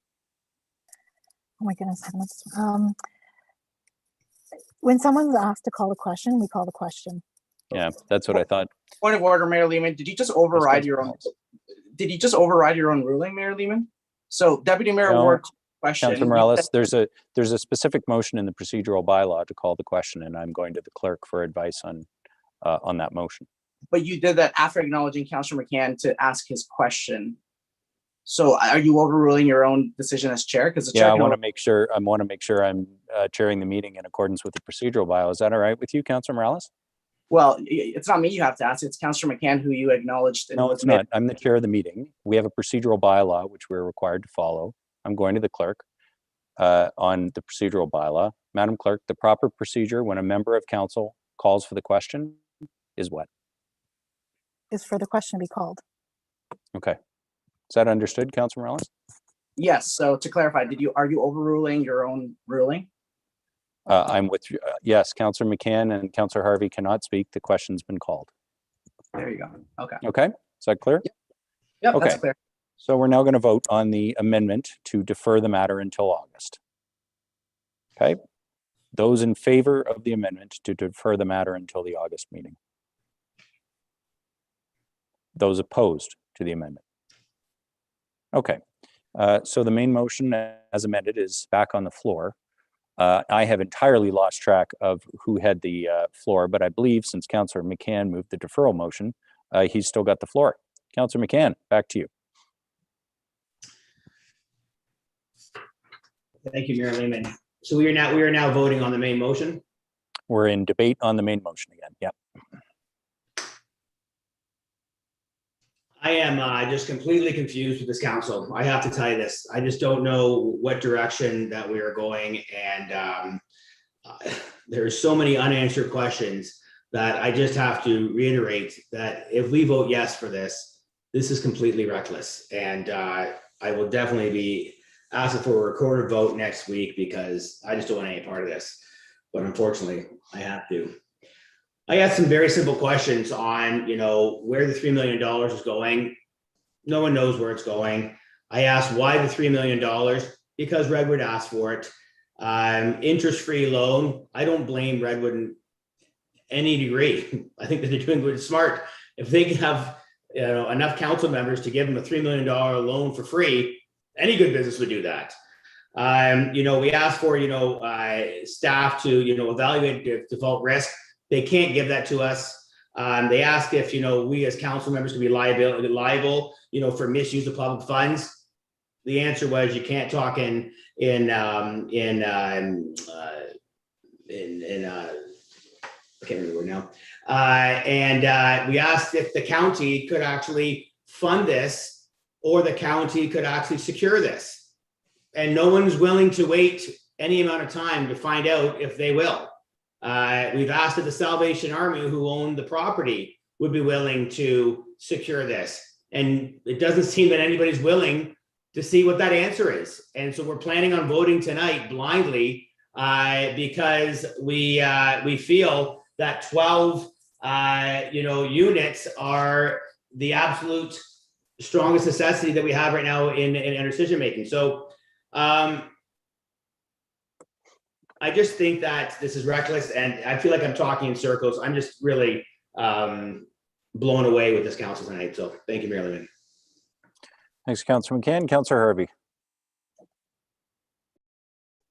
Thank you, Your Worship. I just wanted to start off. I can appreciate our procedural bylaws, but I think it's important when we're speaking of such important matters like this with such large amounts of money that we do at least allow each member of council to speak. And I haven't spoken for quite a while. I've been sitting and listening, and I only spoke right at the beginning. And I didn't think it was necessary to cut off the last couple members of council before we had an opportunity to speak previously. But that's just my 2 cents in that. I guess my big concern, I've got more questions than answers here, and I would hope that some of these questions, or at least most of them, are going to get answered before next week. we're also still have difficulty in supporting this because unfortunately, and I wouldn't expect Deputy Mayor Ward to know all the answers, but when there's such a huge ask on the table, I would have expected, like Councillor McCann said, a staff report, a presentation from the group that would outline exactly why this is being requested, opposed to the only one that's privy to all that right now is Deputy Mayor Ward. And it would have been great if we could have started off the meeting tonight with a presentation from Redwood, and then maybe all of us would have a much greater understanding of what exactly is going on. Because the other concern I have too, like Deputy Mayor Ward mentioned that $2 million has been raised so far. But looking at their latest financials that they filed in 2020, I don't see that $2 million anywhere. Line 4100 for cash, bank accounts, and short-term investments only shows just over $2,000. And when you look at the long-term investments, line 4140, it's zero.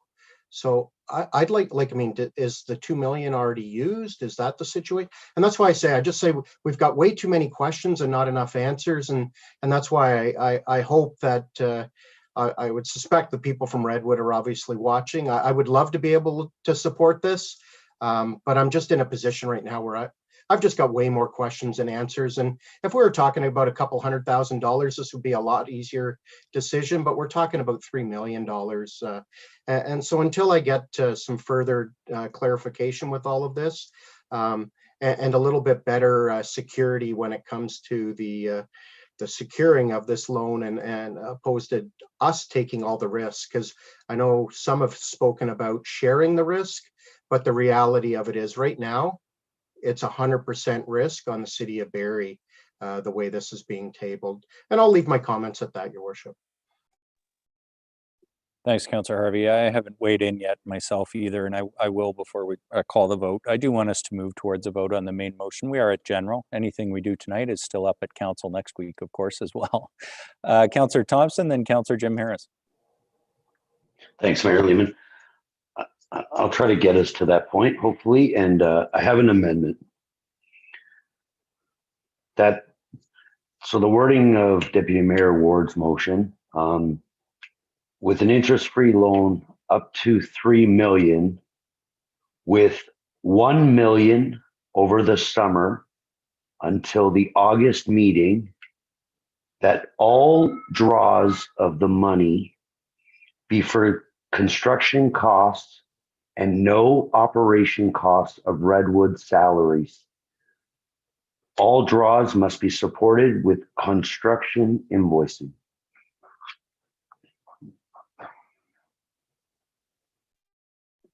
Okay, just trying to structure this as an amendment. We do have, I think, 4 paragraphs at the moment, maybe 3. So certainly the 1 million until prior to the August, a maximum of $1 million prior to the August meeting could be in the first line of this. And I think the second part of your amendment, Councillor Thompson, was that it go entirely to the projects, not any operational costs. I had just assumed that was the case when it says interim construction financing. I don't think, and CMHC also doesn't fund any operational costs, but if you want to explicitly put it in the amendment, understood. And I'm sorry, there was a third part. Just that basically invoicing to the treasurer of the construction costs for the draw to be released. So supporting documents. Yeah, okay. So we did earlier pass the amendment that we would require monthly reporting on their construction costs, schedule, and budget. So your amendment would, I guess, add to the documentation that they would be providing construction invoices from the project along with that? Okay. Okay. So this is Councillor Thompson's amendment. Members of General Committee on the amendment. Would you care to speak to it? Sorry, Councillor Thompson, go ahead. You get to speak to it first. And then I'll take a list.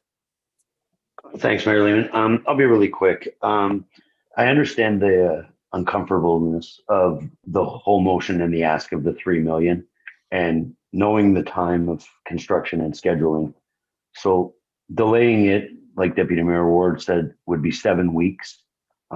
This is upon approval of the federal money, allowing them the $1 million. All the questions that have been asked, we as council can reach out to Redwood staff, and then come August, we can also bring this up back to general committee, feel the comfort level at that point and what they've accomplished with the first $1 million, and we can stop right there if they were approved, or continue down to assisting them.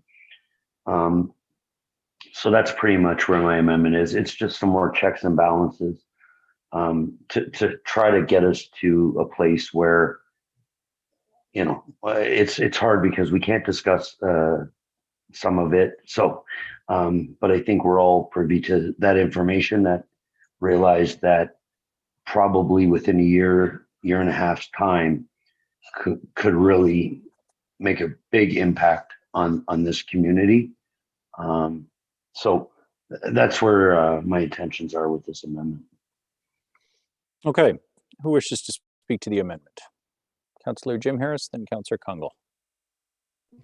Yeah, thank you, Mayor Lehman. And yeah, before Councillor Thompson, I was thinking the same thing, and I appreciate Councillor Harvey saying if it was a couple $100,000, maybe it would be easier. Well, they don't need all the money at once. And so I really do like the amendment.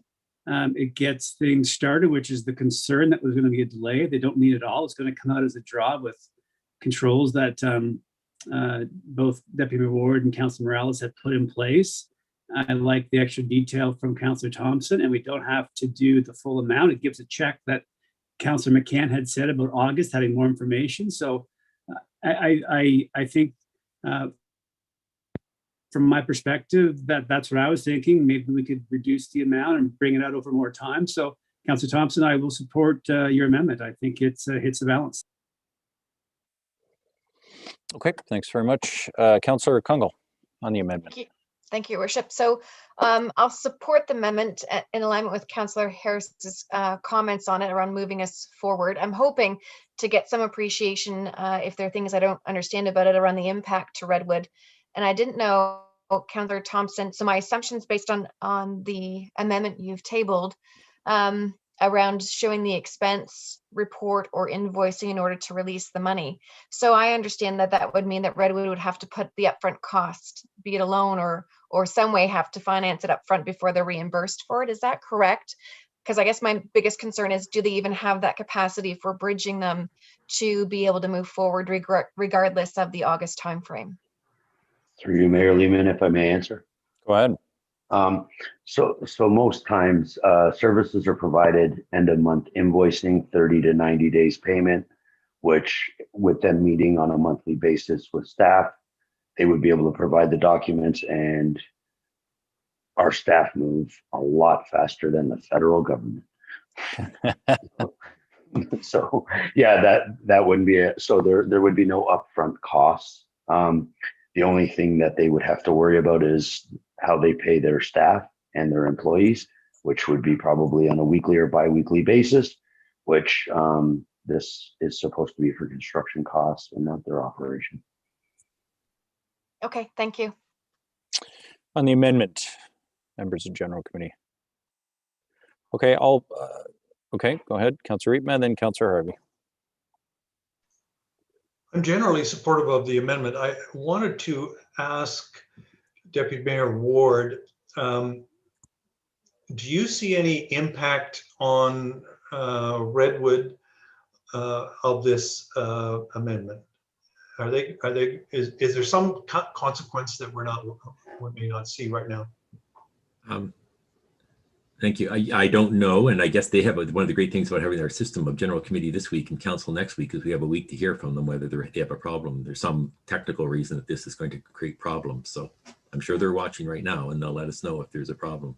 I wouldn't mind having it read to me. It was quite a long amendment, and I could have it read before we vote on it.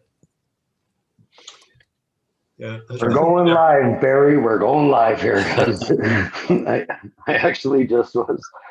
So I apologize. Sorry, Councillor Thompson, Councillor Riepma's got the floor. I'll come back to you and we'll read the amendment again. Go ahead, Councillor Riepma. All right. Yeah, I think that's a really good point, Deputy Mayor Ward. If there's a big problem, I suspect that some phones will be ringing tomorrow morning. So I think that gives us a week to sort out any other things. But I do think that the amendment is a good move forward. Okay, next on the amendment, I have Councillor Harvey. Thank you, Your Worship. Actually, this is one thing that Deputy Mayor Ward and I can agree on, because all I was going to ask for was for the motion to be read out again. Okay, the amendment. Go ahead, Councillor Thompson.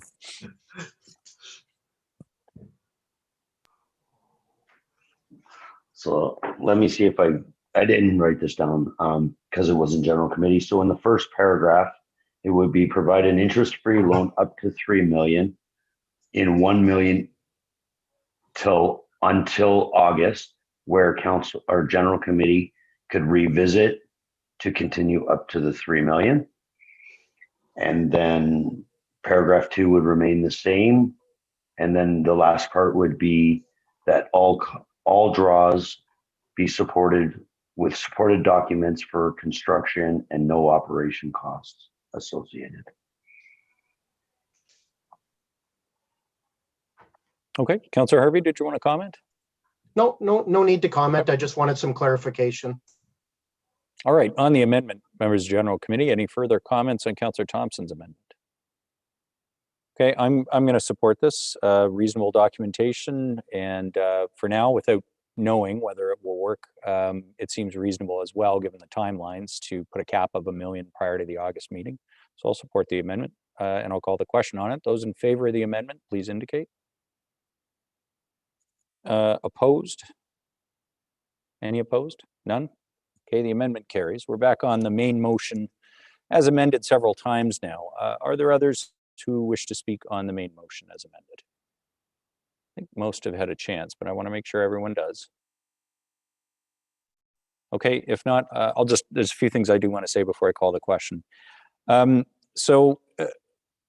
Look, I'm going to speak to you in two different capacities. First as the sort of chair of the board and the diligence around the money, and then the second piece as mayor around the need in the community. And I think both are part of our decision tonight, and you've got to weigh those two aspects of it. Redwood, in our system, we don't have businesses. This is not a business that build affordable, supportive housing. So transitional housing, to be clear, are for families coming out of the shelter system. And we have no family units in Barrie. So if you're a family and you're trying to get back on your feet, having just experienced something awful, there is no housing. There's just no housing in the system. And that's why the Salvation Army and Redwood wanted to put 12 family units on the church property on Lillian Crescent. The much larger project, the conversion for supportive housing, this is our one and only big shot at providing the units needed to end homelessness. That's just the reality. And to Councillor, well, I'm not going to personalize it. Several councillors, I think, made comments around why aren't there more projects? I'm uncomfortable with it's always one provider. There's only the one project. That's true. I really wish it wasn't the case. We really only have this shot. And we really only have one organization right now that is applying for federal funds to build supportive housing, transitional housing in our community. Nobody else is even applying. Those opportunities to apply have been open under the National Housing Initiative for some years. Rapid Housing Initiative was open at Christmas, and Redwood worked literally on Boxing Day and a couple of days after that to get their application into RHI, and they still don't have an answer. And so, the point was made by several members of council, we're not a bank. That's really true. If banks would lend this money under these circumstances, Redwood wouldn't be asking for it from us. No bank would make this loan. That's true. We have to accept, and now I'm speaking maybe a little bit more about the financial due diligence, that this is not a secured loan. There is some risk in it. It is not a loan that would be made on commercial terms, or Redwood would go to a community-minded commercial lender, a credit union, a bank that wished to make these kinds of loans. But they don't do that. And that's why they're coming to government. That's a reality. And I would stand in a Tim Hortons line, to those who made that reference, and explain why the city entertained that loan and a bank wouldn't. Because a bank is for profit. A bank makes money for its shareholders, and they have requirements to secure their loan that are based on how banks do business. We're a government. So the difference here is that we are going to have to be able to say to our residents, look, we're accepting a much higher level of risk. But I want to talk specifically about what that risk is. Because what I think it got lost a little bit in the discussion here. What Deputy Mayor Ward has put forward and what the motion reads is that we're going to provide interim construction financing if funding is secured from the federal government. So federal government says, yes, we're going to pay for the construction costs of 12 units of family transitional housing at the Salvation Army property on Lillian. It's going to be constructed by Redwood Park Communities, and we're going to pay back Redwood for their costs as part of our funding grant from the federal government. The city's going to come in and we're going to provide that funding up front so they can start sooner. But it's all the same amount. It's to bridge to a committed federal amount. So the risk that we're taking, members of General Committee, is that one, the federal government welches on its committed funding, which I'm not aware has ever happened, even with changes in government. Two, that Redwood in some way doesn't pay back the funding in the time between when we provide it for construction costs, which thanks to Councillor Thompson's amendment and Councillor Morales' amendment, will be reported through to the city. In the time between when we pay that bill and the federal government pays that bill, somehow the amount changes or doesn't become eligible, or Redwood does something different with that funding. That's the risk that you have to accept. And I, in my sort of chair of the board and fiscal conservative views, I'm uncomfortable with the city moving into being a construction lender. I don't think we should be a construction lender. I would never be a construction lender to the private sector. That's what construction lenders are for. But here we have a Barrie charity trying to build 12 units of transitional housing for families. And now, speaking as mayor and looking at the need in the community, we don't have anyone else who's doing that. And, to the notion that, well, it won't help anyone for several months. True, but it's not going to help anybody at all, ever, if the projects don't go ahead. Nothing's going to help people tomorrow in terms of supportive or transitional housing units. They have to be created. The purpose of the conversion project is to take an existing building and convert units so that people can be housed a lot faster. And I guess, the point was made, could we take more time? That was a motion to defer that was defeated, to get the information. Look, I would be more comfortable if we had more and deeper answers to some of the questions that are being raised by members of General Committee tonight. There's no question. But if we wait until the August meeting, then I think we put at risk the chance that those units will be ready anytime soon for the people who need them. And I'm not sure who made the point, but the shelter system will end. People will then need housing. And unless we want them on our streets, unserviced, without a chance of turning things around, getting the services they need for the reasons why they're on the streets, then we need to act to create the units.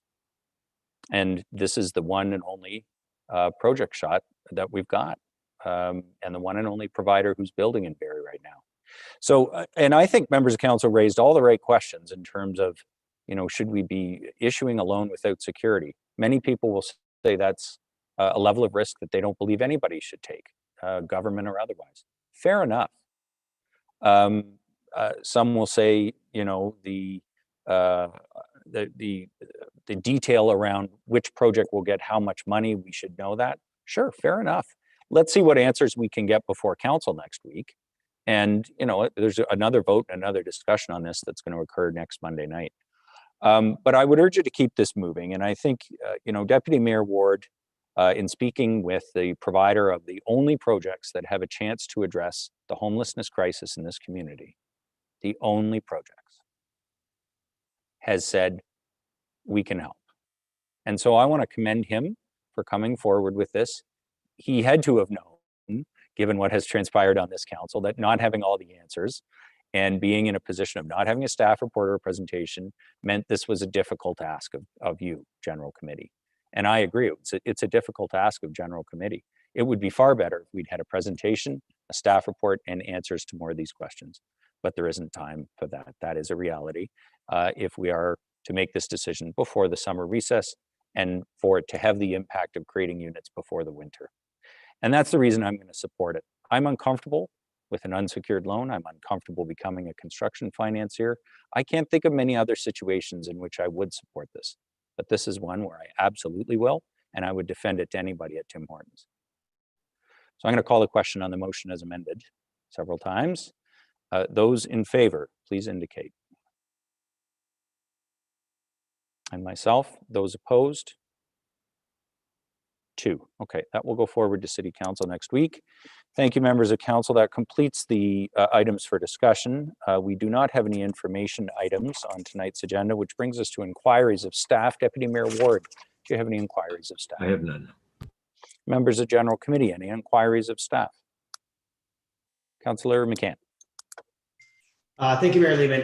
Yes, a couple questions about our ice pads. I had BMHA, which is a Barrie Minor Hockey Association, called me up today, and they were a little frazzled because they're starting their registration, and staff has maybe alluded because of some of our ice pads are dealing with COVID, and that maybe I get some clarification and hopefully some answers tonight or by next week that we can give Barrie Minor Hockey the assurity that they can open up in October 100%. Yeah, fair question. Thanks, Councillor McCann. Ms. McAlpine. Mayor Lehman, thank you for the question, and through you to Councillor McCann. Currently, the city is providing warehousing for the immunization clinics on one of our ice pads and at East Bayfield Community Center for the Simcoe-Muskoka District Health Unit. That warehousing is for the entire Simcoe-Muskoka district area. And on a second ice pad, we are currently providing an immunization clinic to the health unit. So at the current arrangement is that the original request was until August 30th for that space. The health unit approached us a couple of months ago for an extension to that time frame, as they were concerned that they wouldn't be able to fully vaccinate the entire community prior to August 31st with the available doses. And as a result, staff have agreed to provide them an extension, as was permitted under the agreement, to October 31st if required. The number of doses has increased recently that is available to the health unit, and they may be able to finish as per the August 30th date. But at this point in time, we have agreed to extend to October 31st. If the community isn't fully vaccinated by October 31st, it's highly unlikely that you would return to 100% play. Thank you, Mrs. Balpine. And so maybe I'll ask the question, tell me, how can we make this happen? How can you tell me tonight what this council can do to assure BMHA that as long as things are flowing the way things are flowing, no unexpected 4th or 5th wave that's increasing the the COVID cases here in Simcoe County. What can I do, or this council do, to direct you to give the BMHA sureties that we can find a better way and they can get registration up to full capacity? Because this is a hockey town and we need to get back to some regular exercise, some regular routine. And I would hate to see the kids not being able to play hockey, families not being able to get into the hockey spirit because of some administration. So is it something that maybe I need to do next week with a direct motion, or is this something that I can leave in your good hands? Ms. McAlpine? Mayor Lehman, through you to Councillor McCann. The thing that members of council can do is encourage people to get vaccinated. The space will not be required if the community signs up to get vaccinated and completes that vaccination. Without a much larger percentage of the community having both their first and second doses, there won't be a return to 100% play based on the concerns over health regulations. So the space is being provided to ensure that immunization clinics can occur for our community members to get vaccinated. Currently, I would be encouraging people who are in the 18 to 40 age range to get vaccinated, because they are ones where people have been less responsive to getting vaccinated. But that's the way that gets returned to play, is for everyone to get vaccinated. I appreciate Then we can free up the space. I appreciate the education piece down McAlpine. Now, if you can, tell me, how can we make it so we can get hockey playing full? Does that mean we have to get another location? Does that mean we need to get a warehouse that is empty right now and shift where we are doing the injections to the warehouse? I'd like you to tell me how we can make it happen. Mayor Lehman, through you to Councillor McCann. We will look at other alternatives, but the space that we're providing is what's required for the size of clinic. And having the health unit move to another location adds logistical challenges that would be unnecessary and delay vaccination.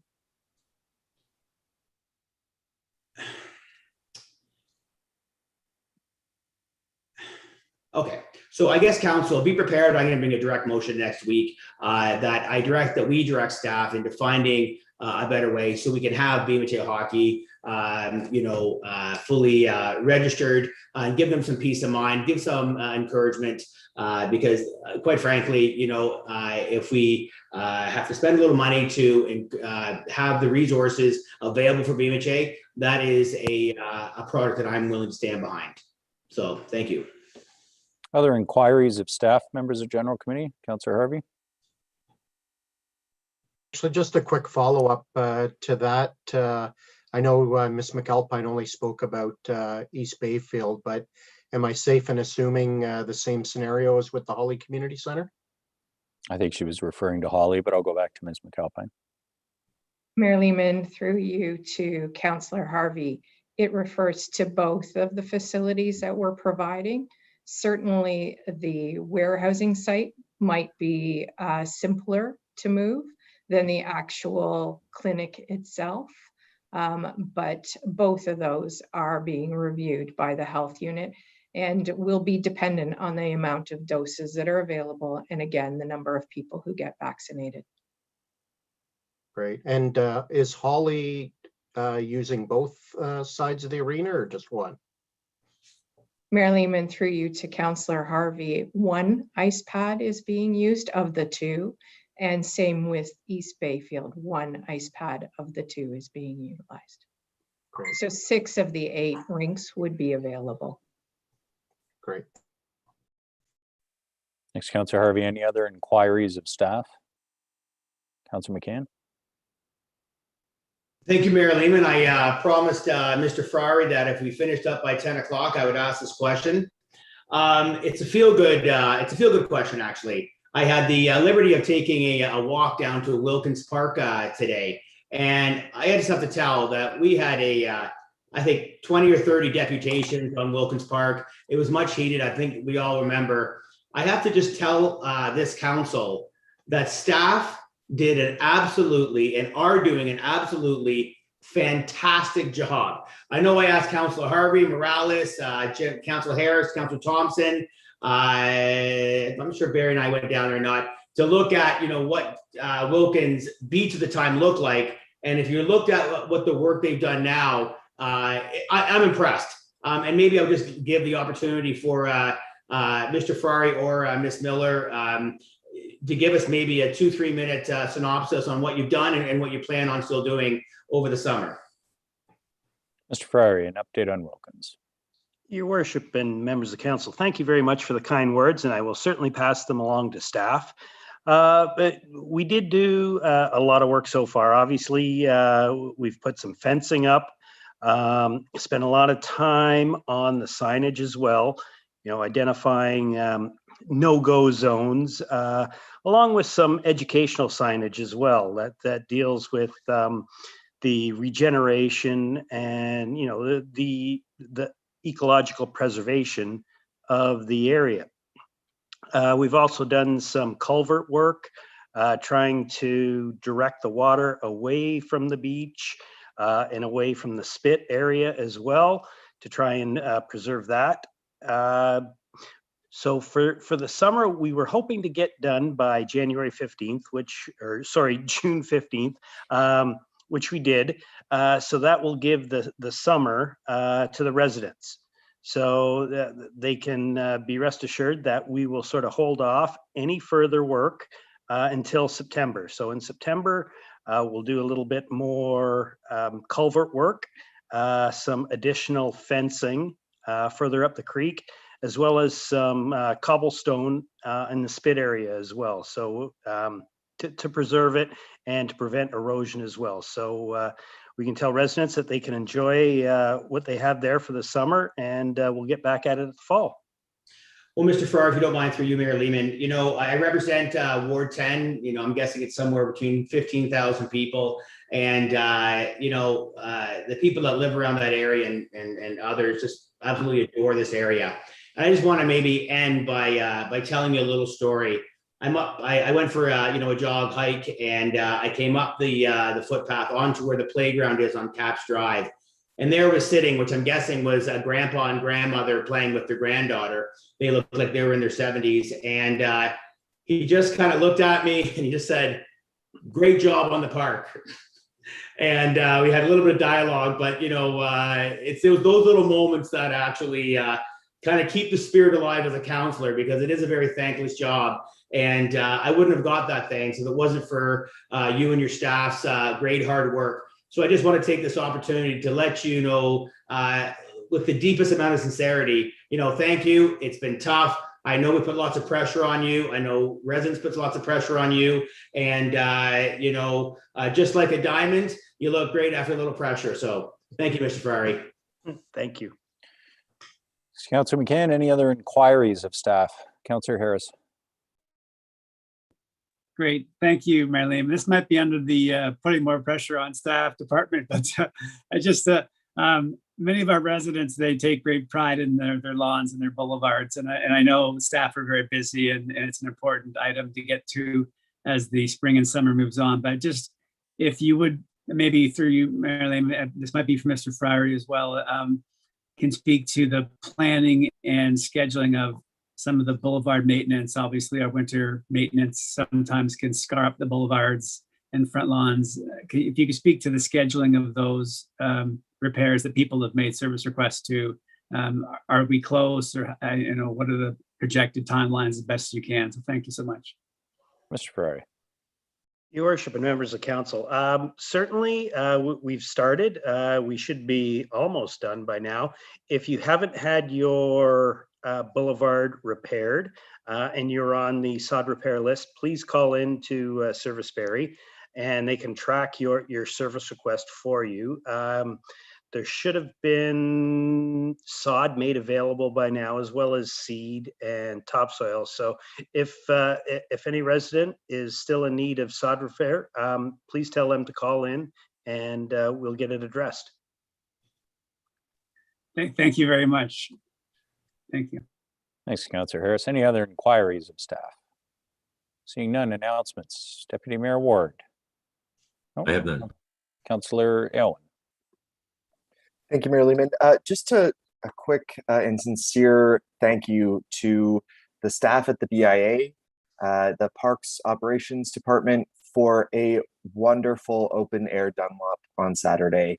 The gardens and the plantings looked so beautiful in Meridian Place, and downtown just felt alive. And so I know a lot of people worked really hard on that, and I think people were really happy with what they saw. So thank you so much. Thanks, Councillor Owen. Absolutely.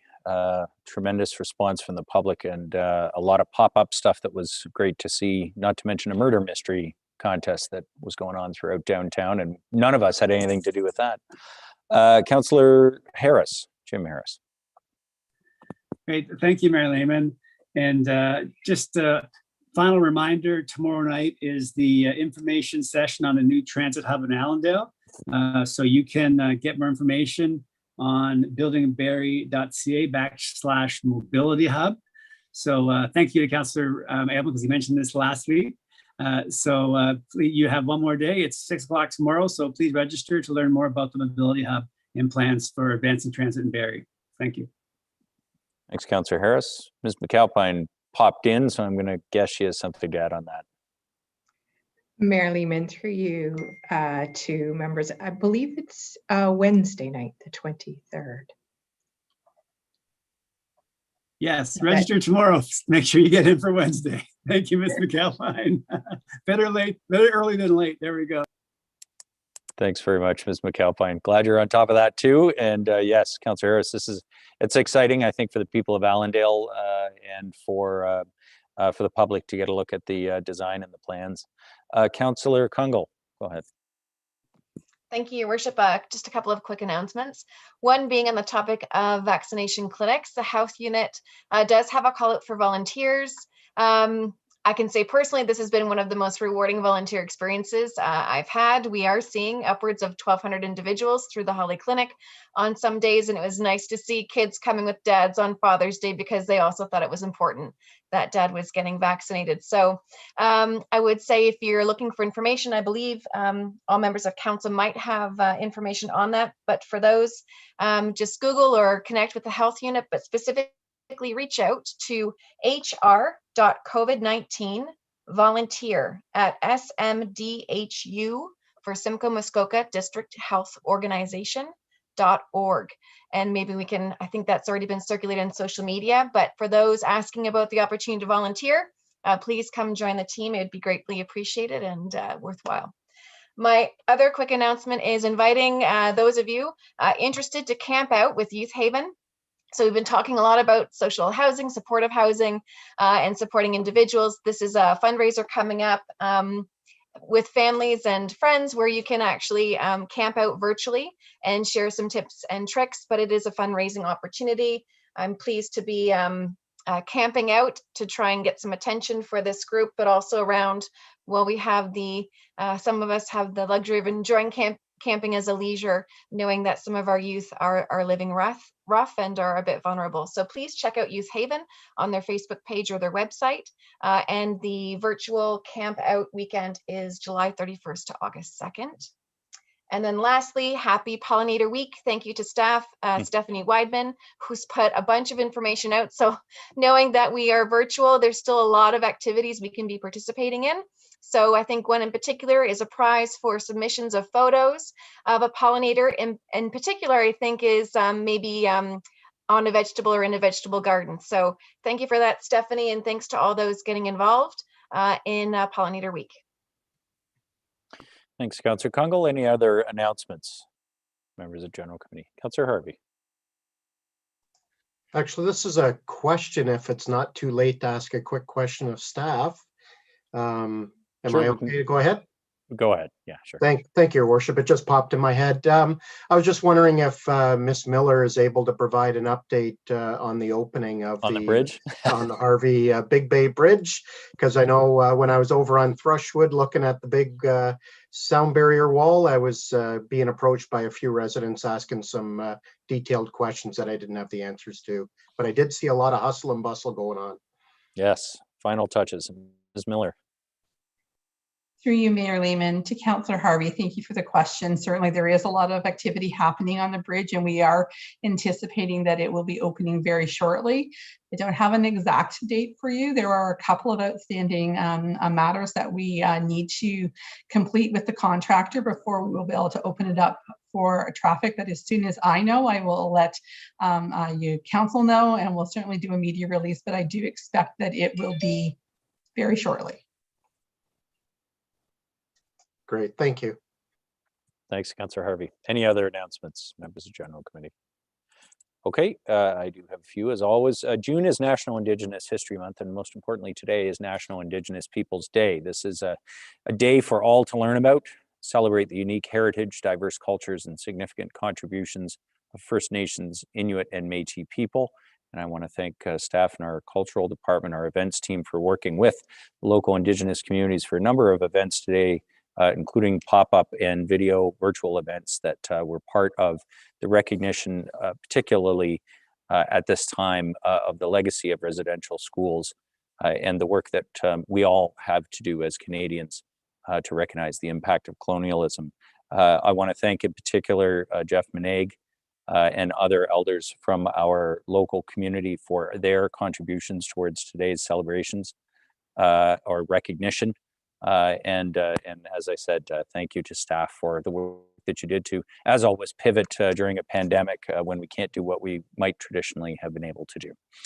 June 21st to 27th is also St. John Ambulance Week in the city of Barrie. This is the 80th anniversary of the establishment of the Barrie, Simcoe, and Muskoka branch of St. John Ambulance. It's also a Barrie Special Olympics Day on the 27th. Special Olympics is the world's largest movement dedicated to promoting respect, acceptance, inclusion, and human dignity for people with intellectual disabilities. Quick reminder, with the Ann Street Bridge closed, there is a transit shuttle available at both ends of where the bridge used to be at Edge Hill, coming around the long way to Donald Street, at least to provide that connection. And one other note, that we will have free 2-hour parking in the Chase McEachern Way and Maple Avenue lots until June 30th. So that's just for this week. This week in a couple of days, early next week, as we do the finishing touches, final touches on the Dunlop Streetscape project. But for all those who were down on the weekend and saw, my count, I think, was up to about 25 patios within the 4-block stretch that includes open air Dunlop, and there are certainly more to come. I also wanted to note on tonight's agenda, my apologies, we did not, we passed the item on consent, but I did want to note, and I'm surprised Councillor Morales didn't beat me to this one, that there was a joint application along with the cities of St. Catharines and Markham with Electra to install electrical charging equipment, and that will be through a government grant. The federal government has granted some funds for EV charging equipment to go into our community centers. So that was given tentative approval tonight, and I wanted to say thank you to the team at Electra and our partner municipalities in St. Catharines and Markham. Municipalities can get a lot of great stuff done together when we work together, and this is another good example of it. Comments on the circulation list, members of General Committee, June 14th. Anything from this June 14th? How about tonight's June 21st? Oh, sorry, Councillor Congo on the 14th, go ahead. No, I did it again. I keep jumping from most recent to okay, 21st, go ahead. I want to say thank you to those councillors that stepped up to chair the 3 strategic committees. So Mayor Jeff Lehman, Councillor Jim Harris, and Deputy Mayor Barrie Ward. So on the circulation list, I was so blown away by how much progress we've made on those 3 task forces and some of the work coming back that's targeted for the fall. So for those wondering what those committees have been up to, there's been a lot of work and conversation moving ahead. It's been also wonderful to see the community interest that makes up the membership of those committees and some of the intentions, terms of reference, and working groups that have hived off, particularly I think on the 3 different working groups on the theater. But thank you for leading that work. I did want to draw attention to an overview or a memo on each of those 3 task groups, because I am getting lots of residents asking about that. So it's great to be able to point them in that direction in advance of any September reporting. Thanks for your kind words, Councillor Kungl, and thank you as well for your work as a member of the Affordable Housing Task Force, and to the members of council who are serving on task forces as well. But and I do want to make special mention of Deputy Mayor Ward and Councillor Jim Harris, because when I tapped them on the shoulder to lead these task forces, it's not a small amount of work, and some of them have met as frequently as every 2 weeks. But you know, all too often we can end up with spending a lot of time on a single issue or a small issue at City Council, and these task forces certainly revitalizing the West End, affordable housing, and providing a future for our cultural community and a performing arts facility. These are big issues. So it's a lot to get your head around, and I do want to thank the members of the public who are serving in those task forces and the stakeholder groups. I'm hoping that all three of us are in a friendly competition to bring exciting plans to you at the end of the year. But I'm glad we were all able to, or later in the year anyway, I'm glad we were able to report at least on that progress at this point. Any further circulation list items? Councillor Harvey. Yeah, thank you, Your Worship. I don't have any specific questions to staff in regards to the staff report on the Sadlin Arena, but I would like to thank them for how detailed it was and how timely it came, because I truly wasn't expecting anything quite this quick.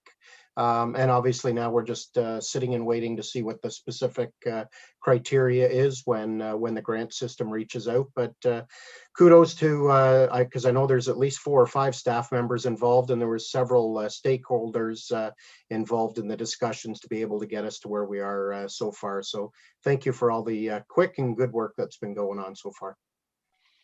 Thanks for saying thank you, Councillor Harvey. Agreed. Any other comments on the circulation list? Seeing none, that completes General Committee's meeting agenda tonight. We will see everybody next Monday night for a double meeting, I believe, Madam Clerk, if I've got that correct. We do have the early general as well as council. Yes, Mayor Lehman, we do have a double meeting. General Committee and then council. Okay, and just because start times have moved around a bit for the public watching, what's our start time next week? Right now, General Committee is anticipated to start at 5 o'clock with council immediately following. And if required, we may have to have a planning meeting, but we're still investigating that. So, but definitely a general and a council meeting. Okay, so for those watching, it is the last meeting of the spring sitting of City Council next Monday night. That is always at least a double meeting of general and then City Council to immediately deal with those matters. However, I will say thank you to our staff. It's always a stretch time this year, and often we end up with staff reports, a lot of them at the last minute. That was not the case tonight, and we don't anticipate it being the case next week. There will be some items, but thank you for managing the agenda well at the busiest time of year in June, amid a state of emergency. So thank you, members of council. General Committee is adjourned, and we'll see you next Monday night.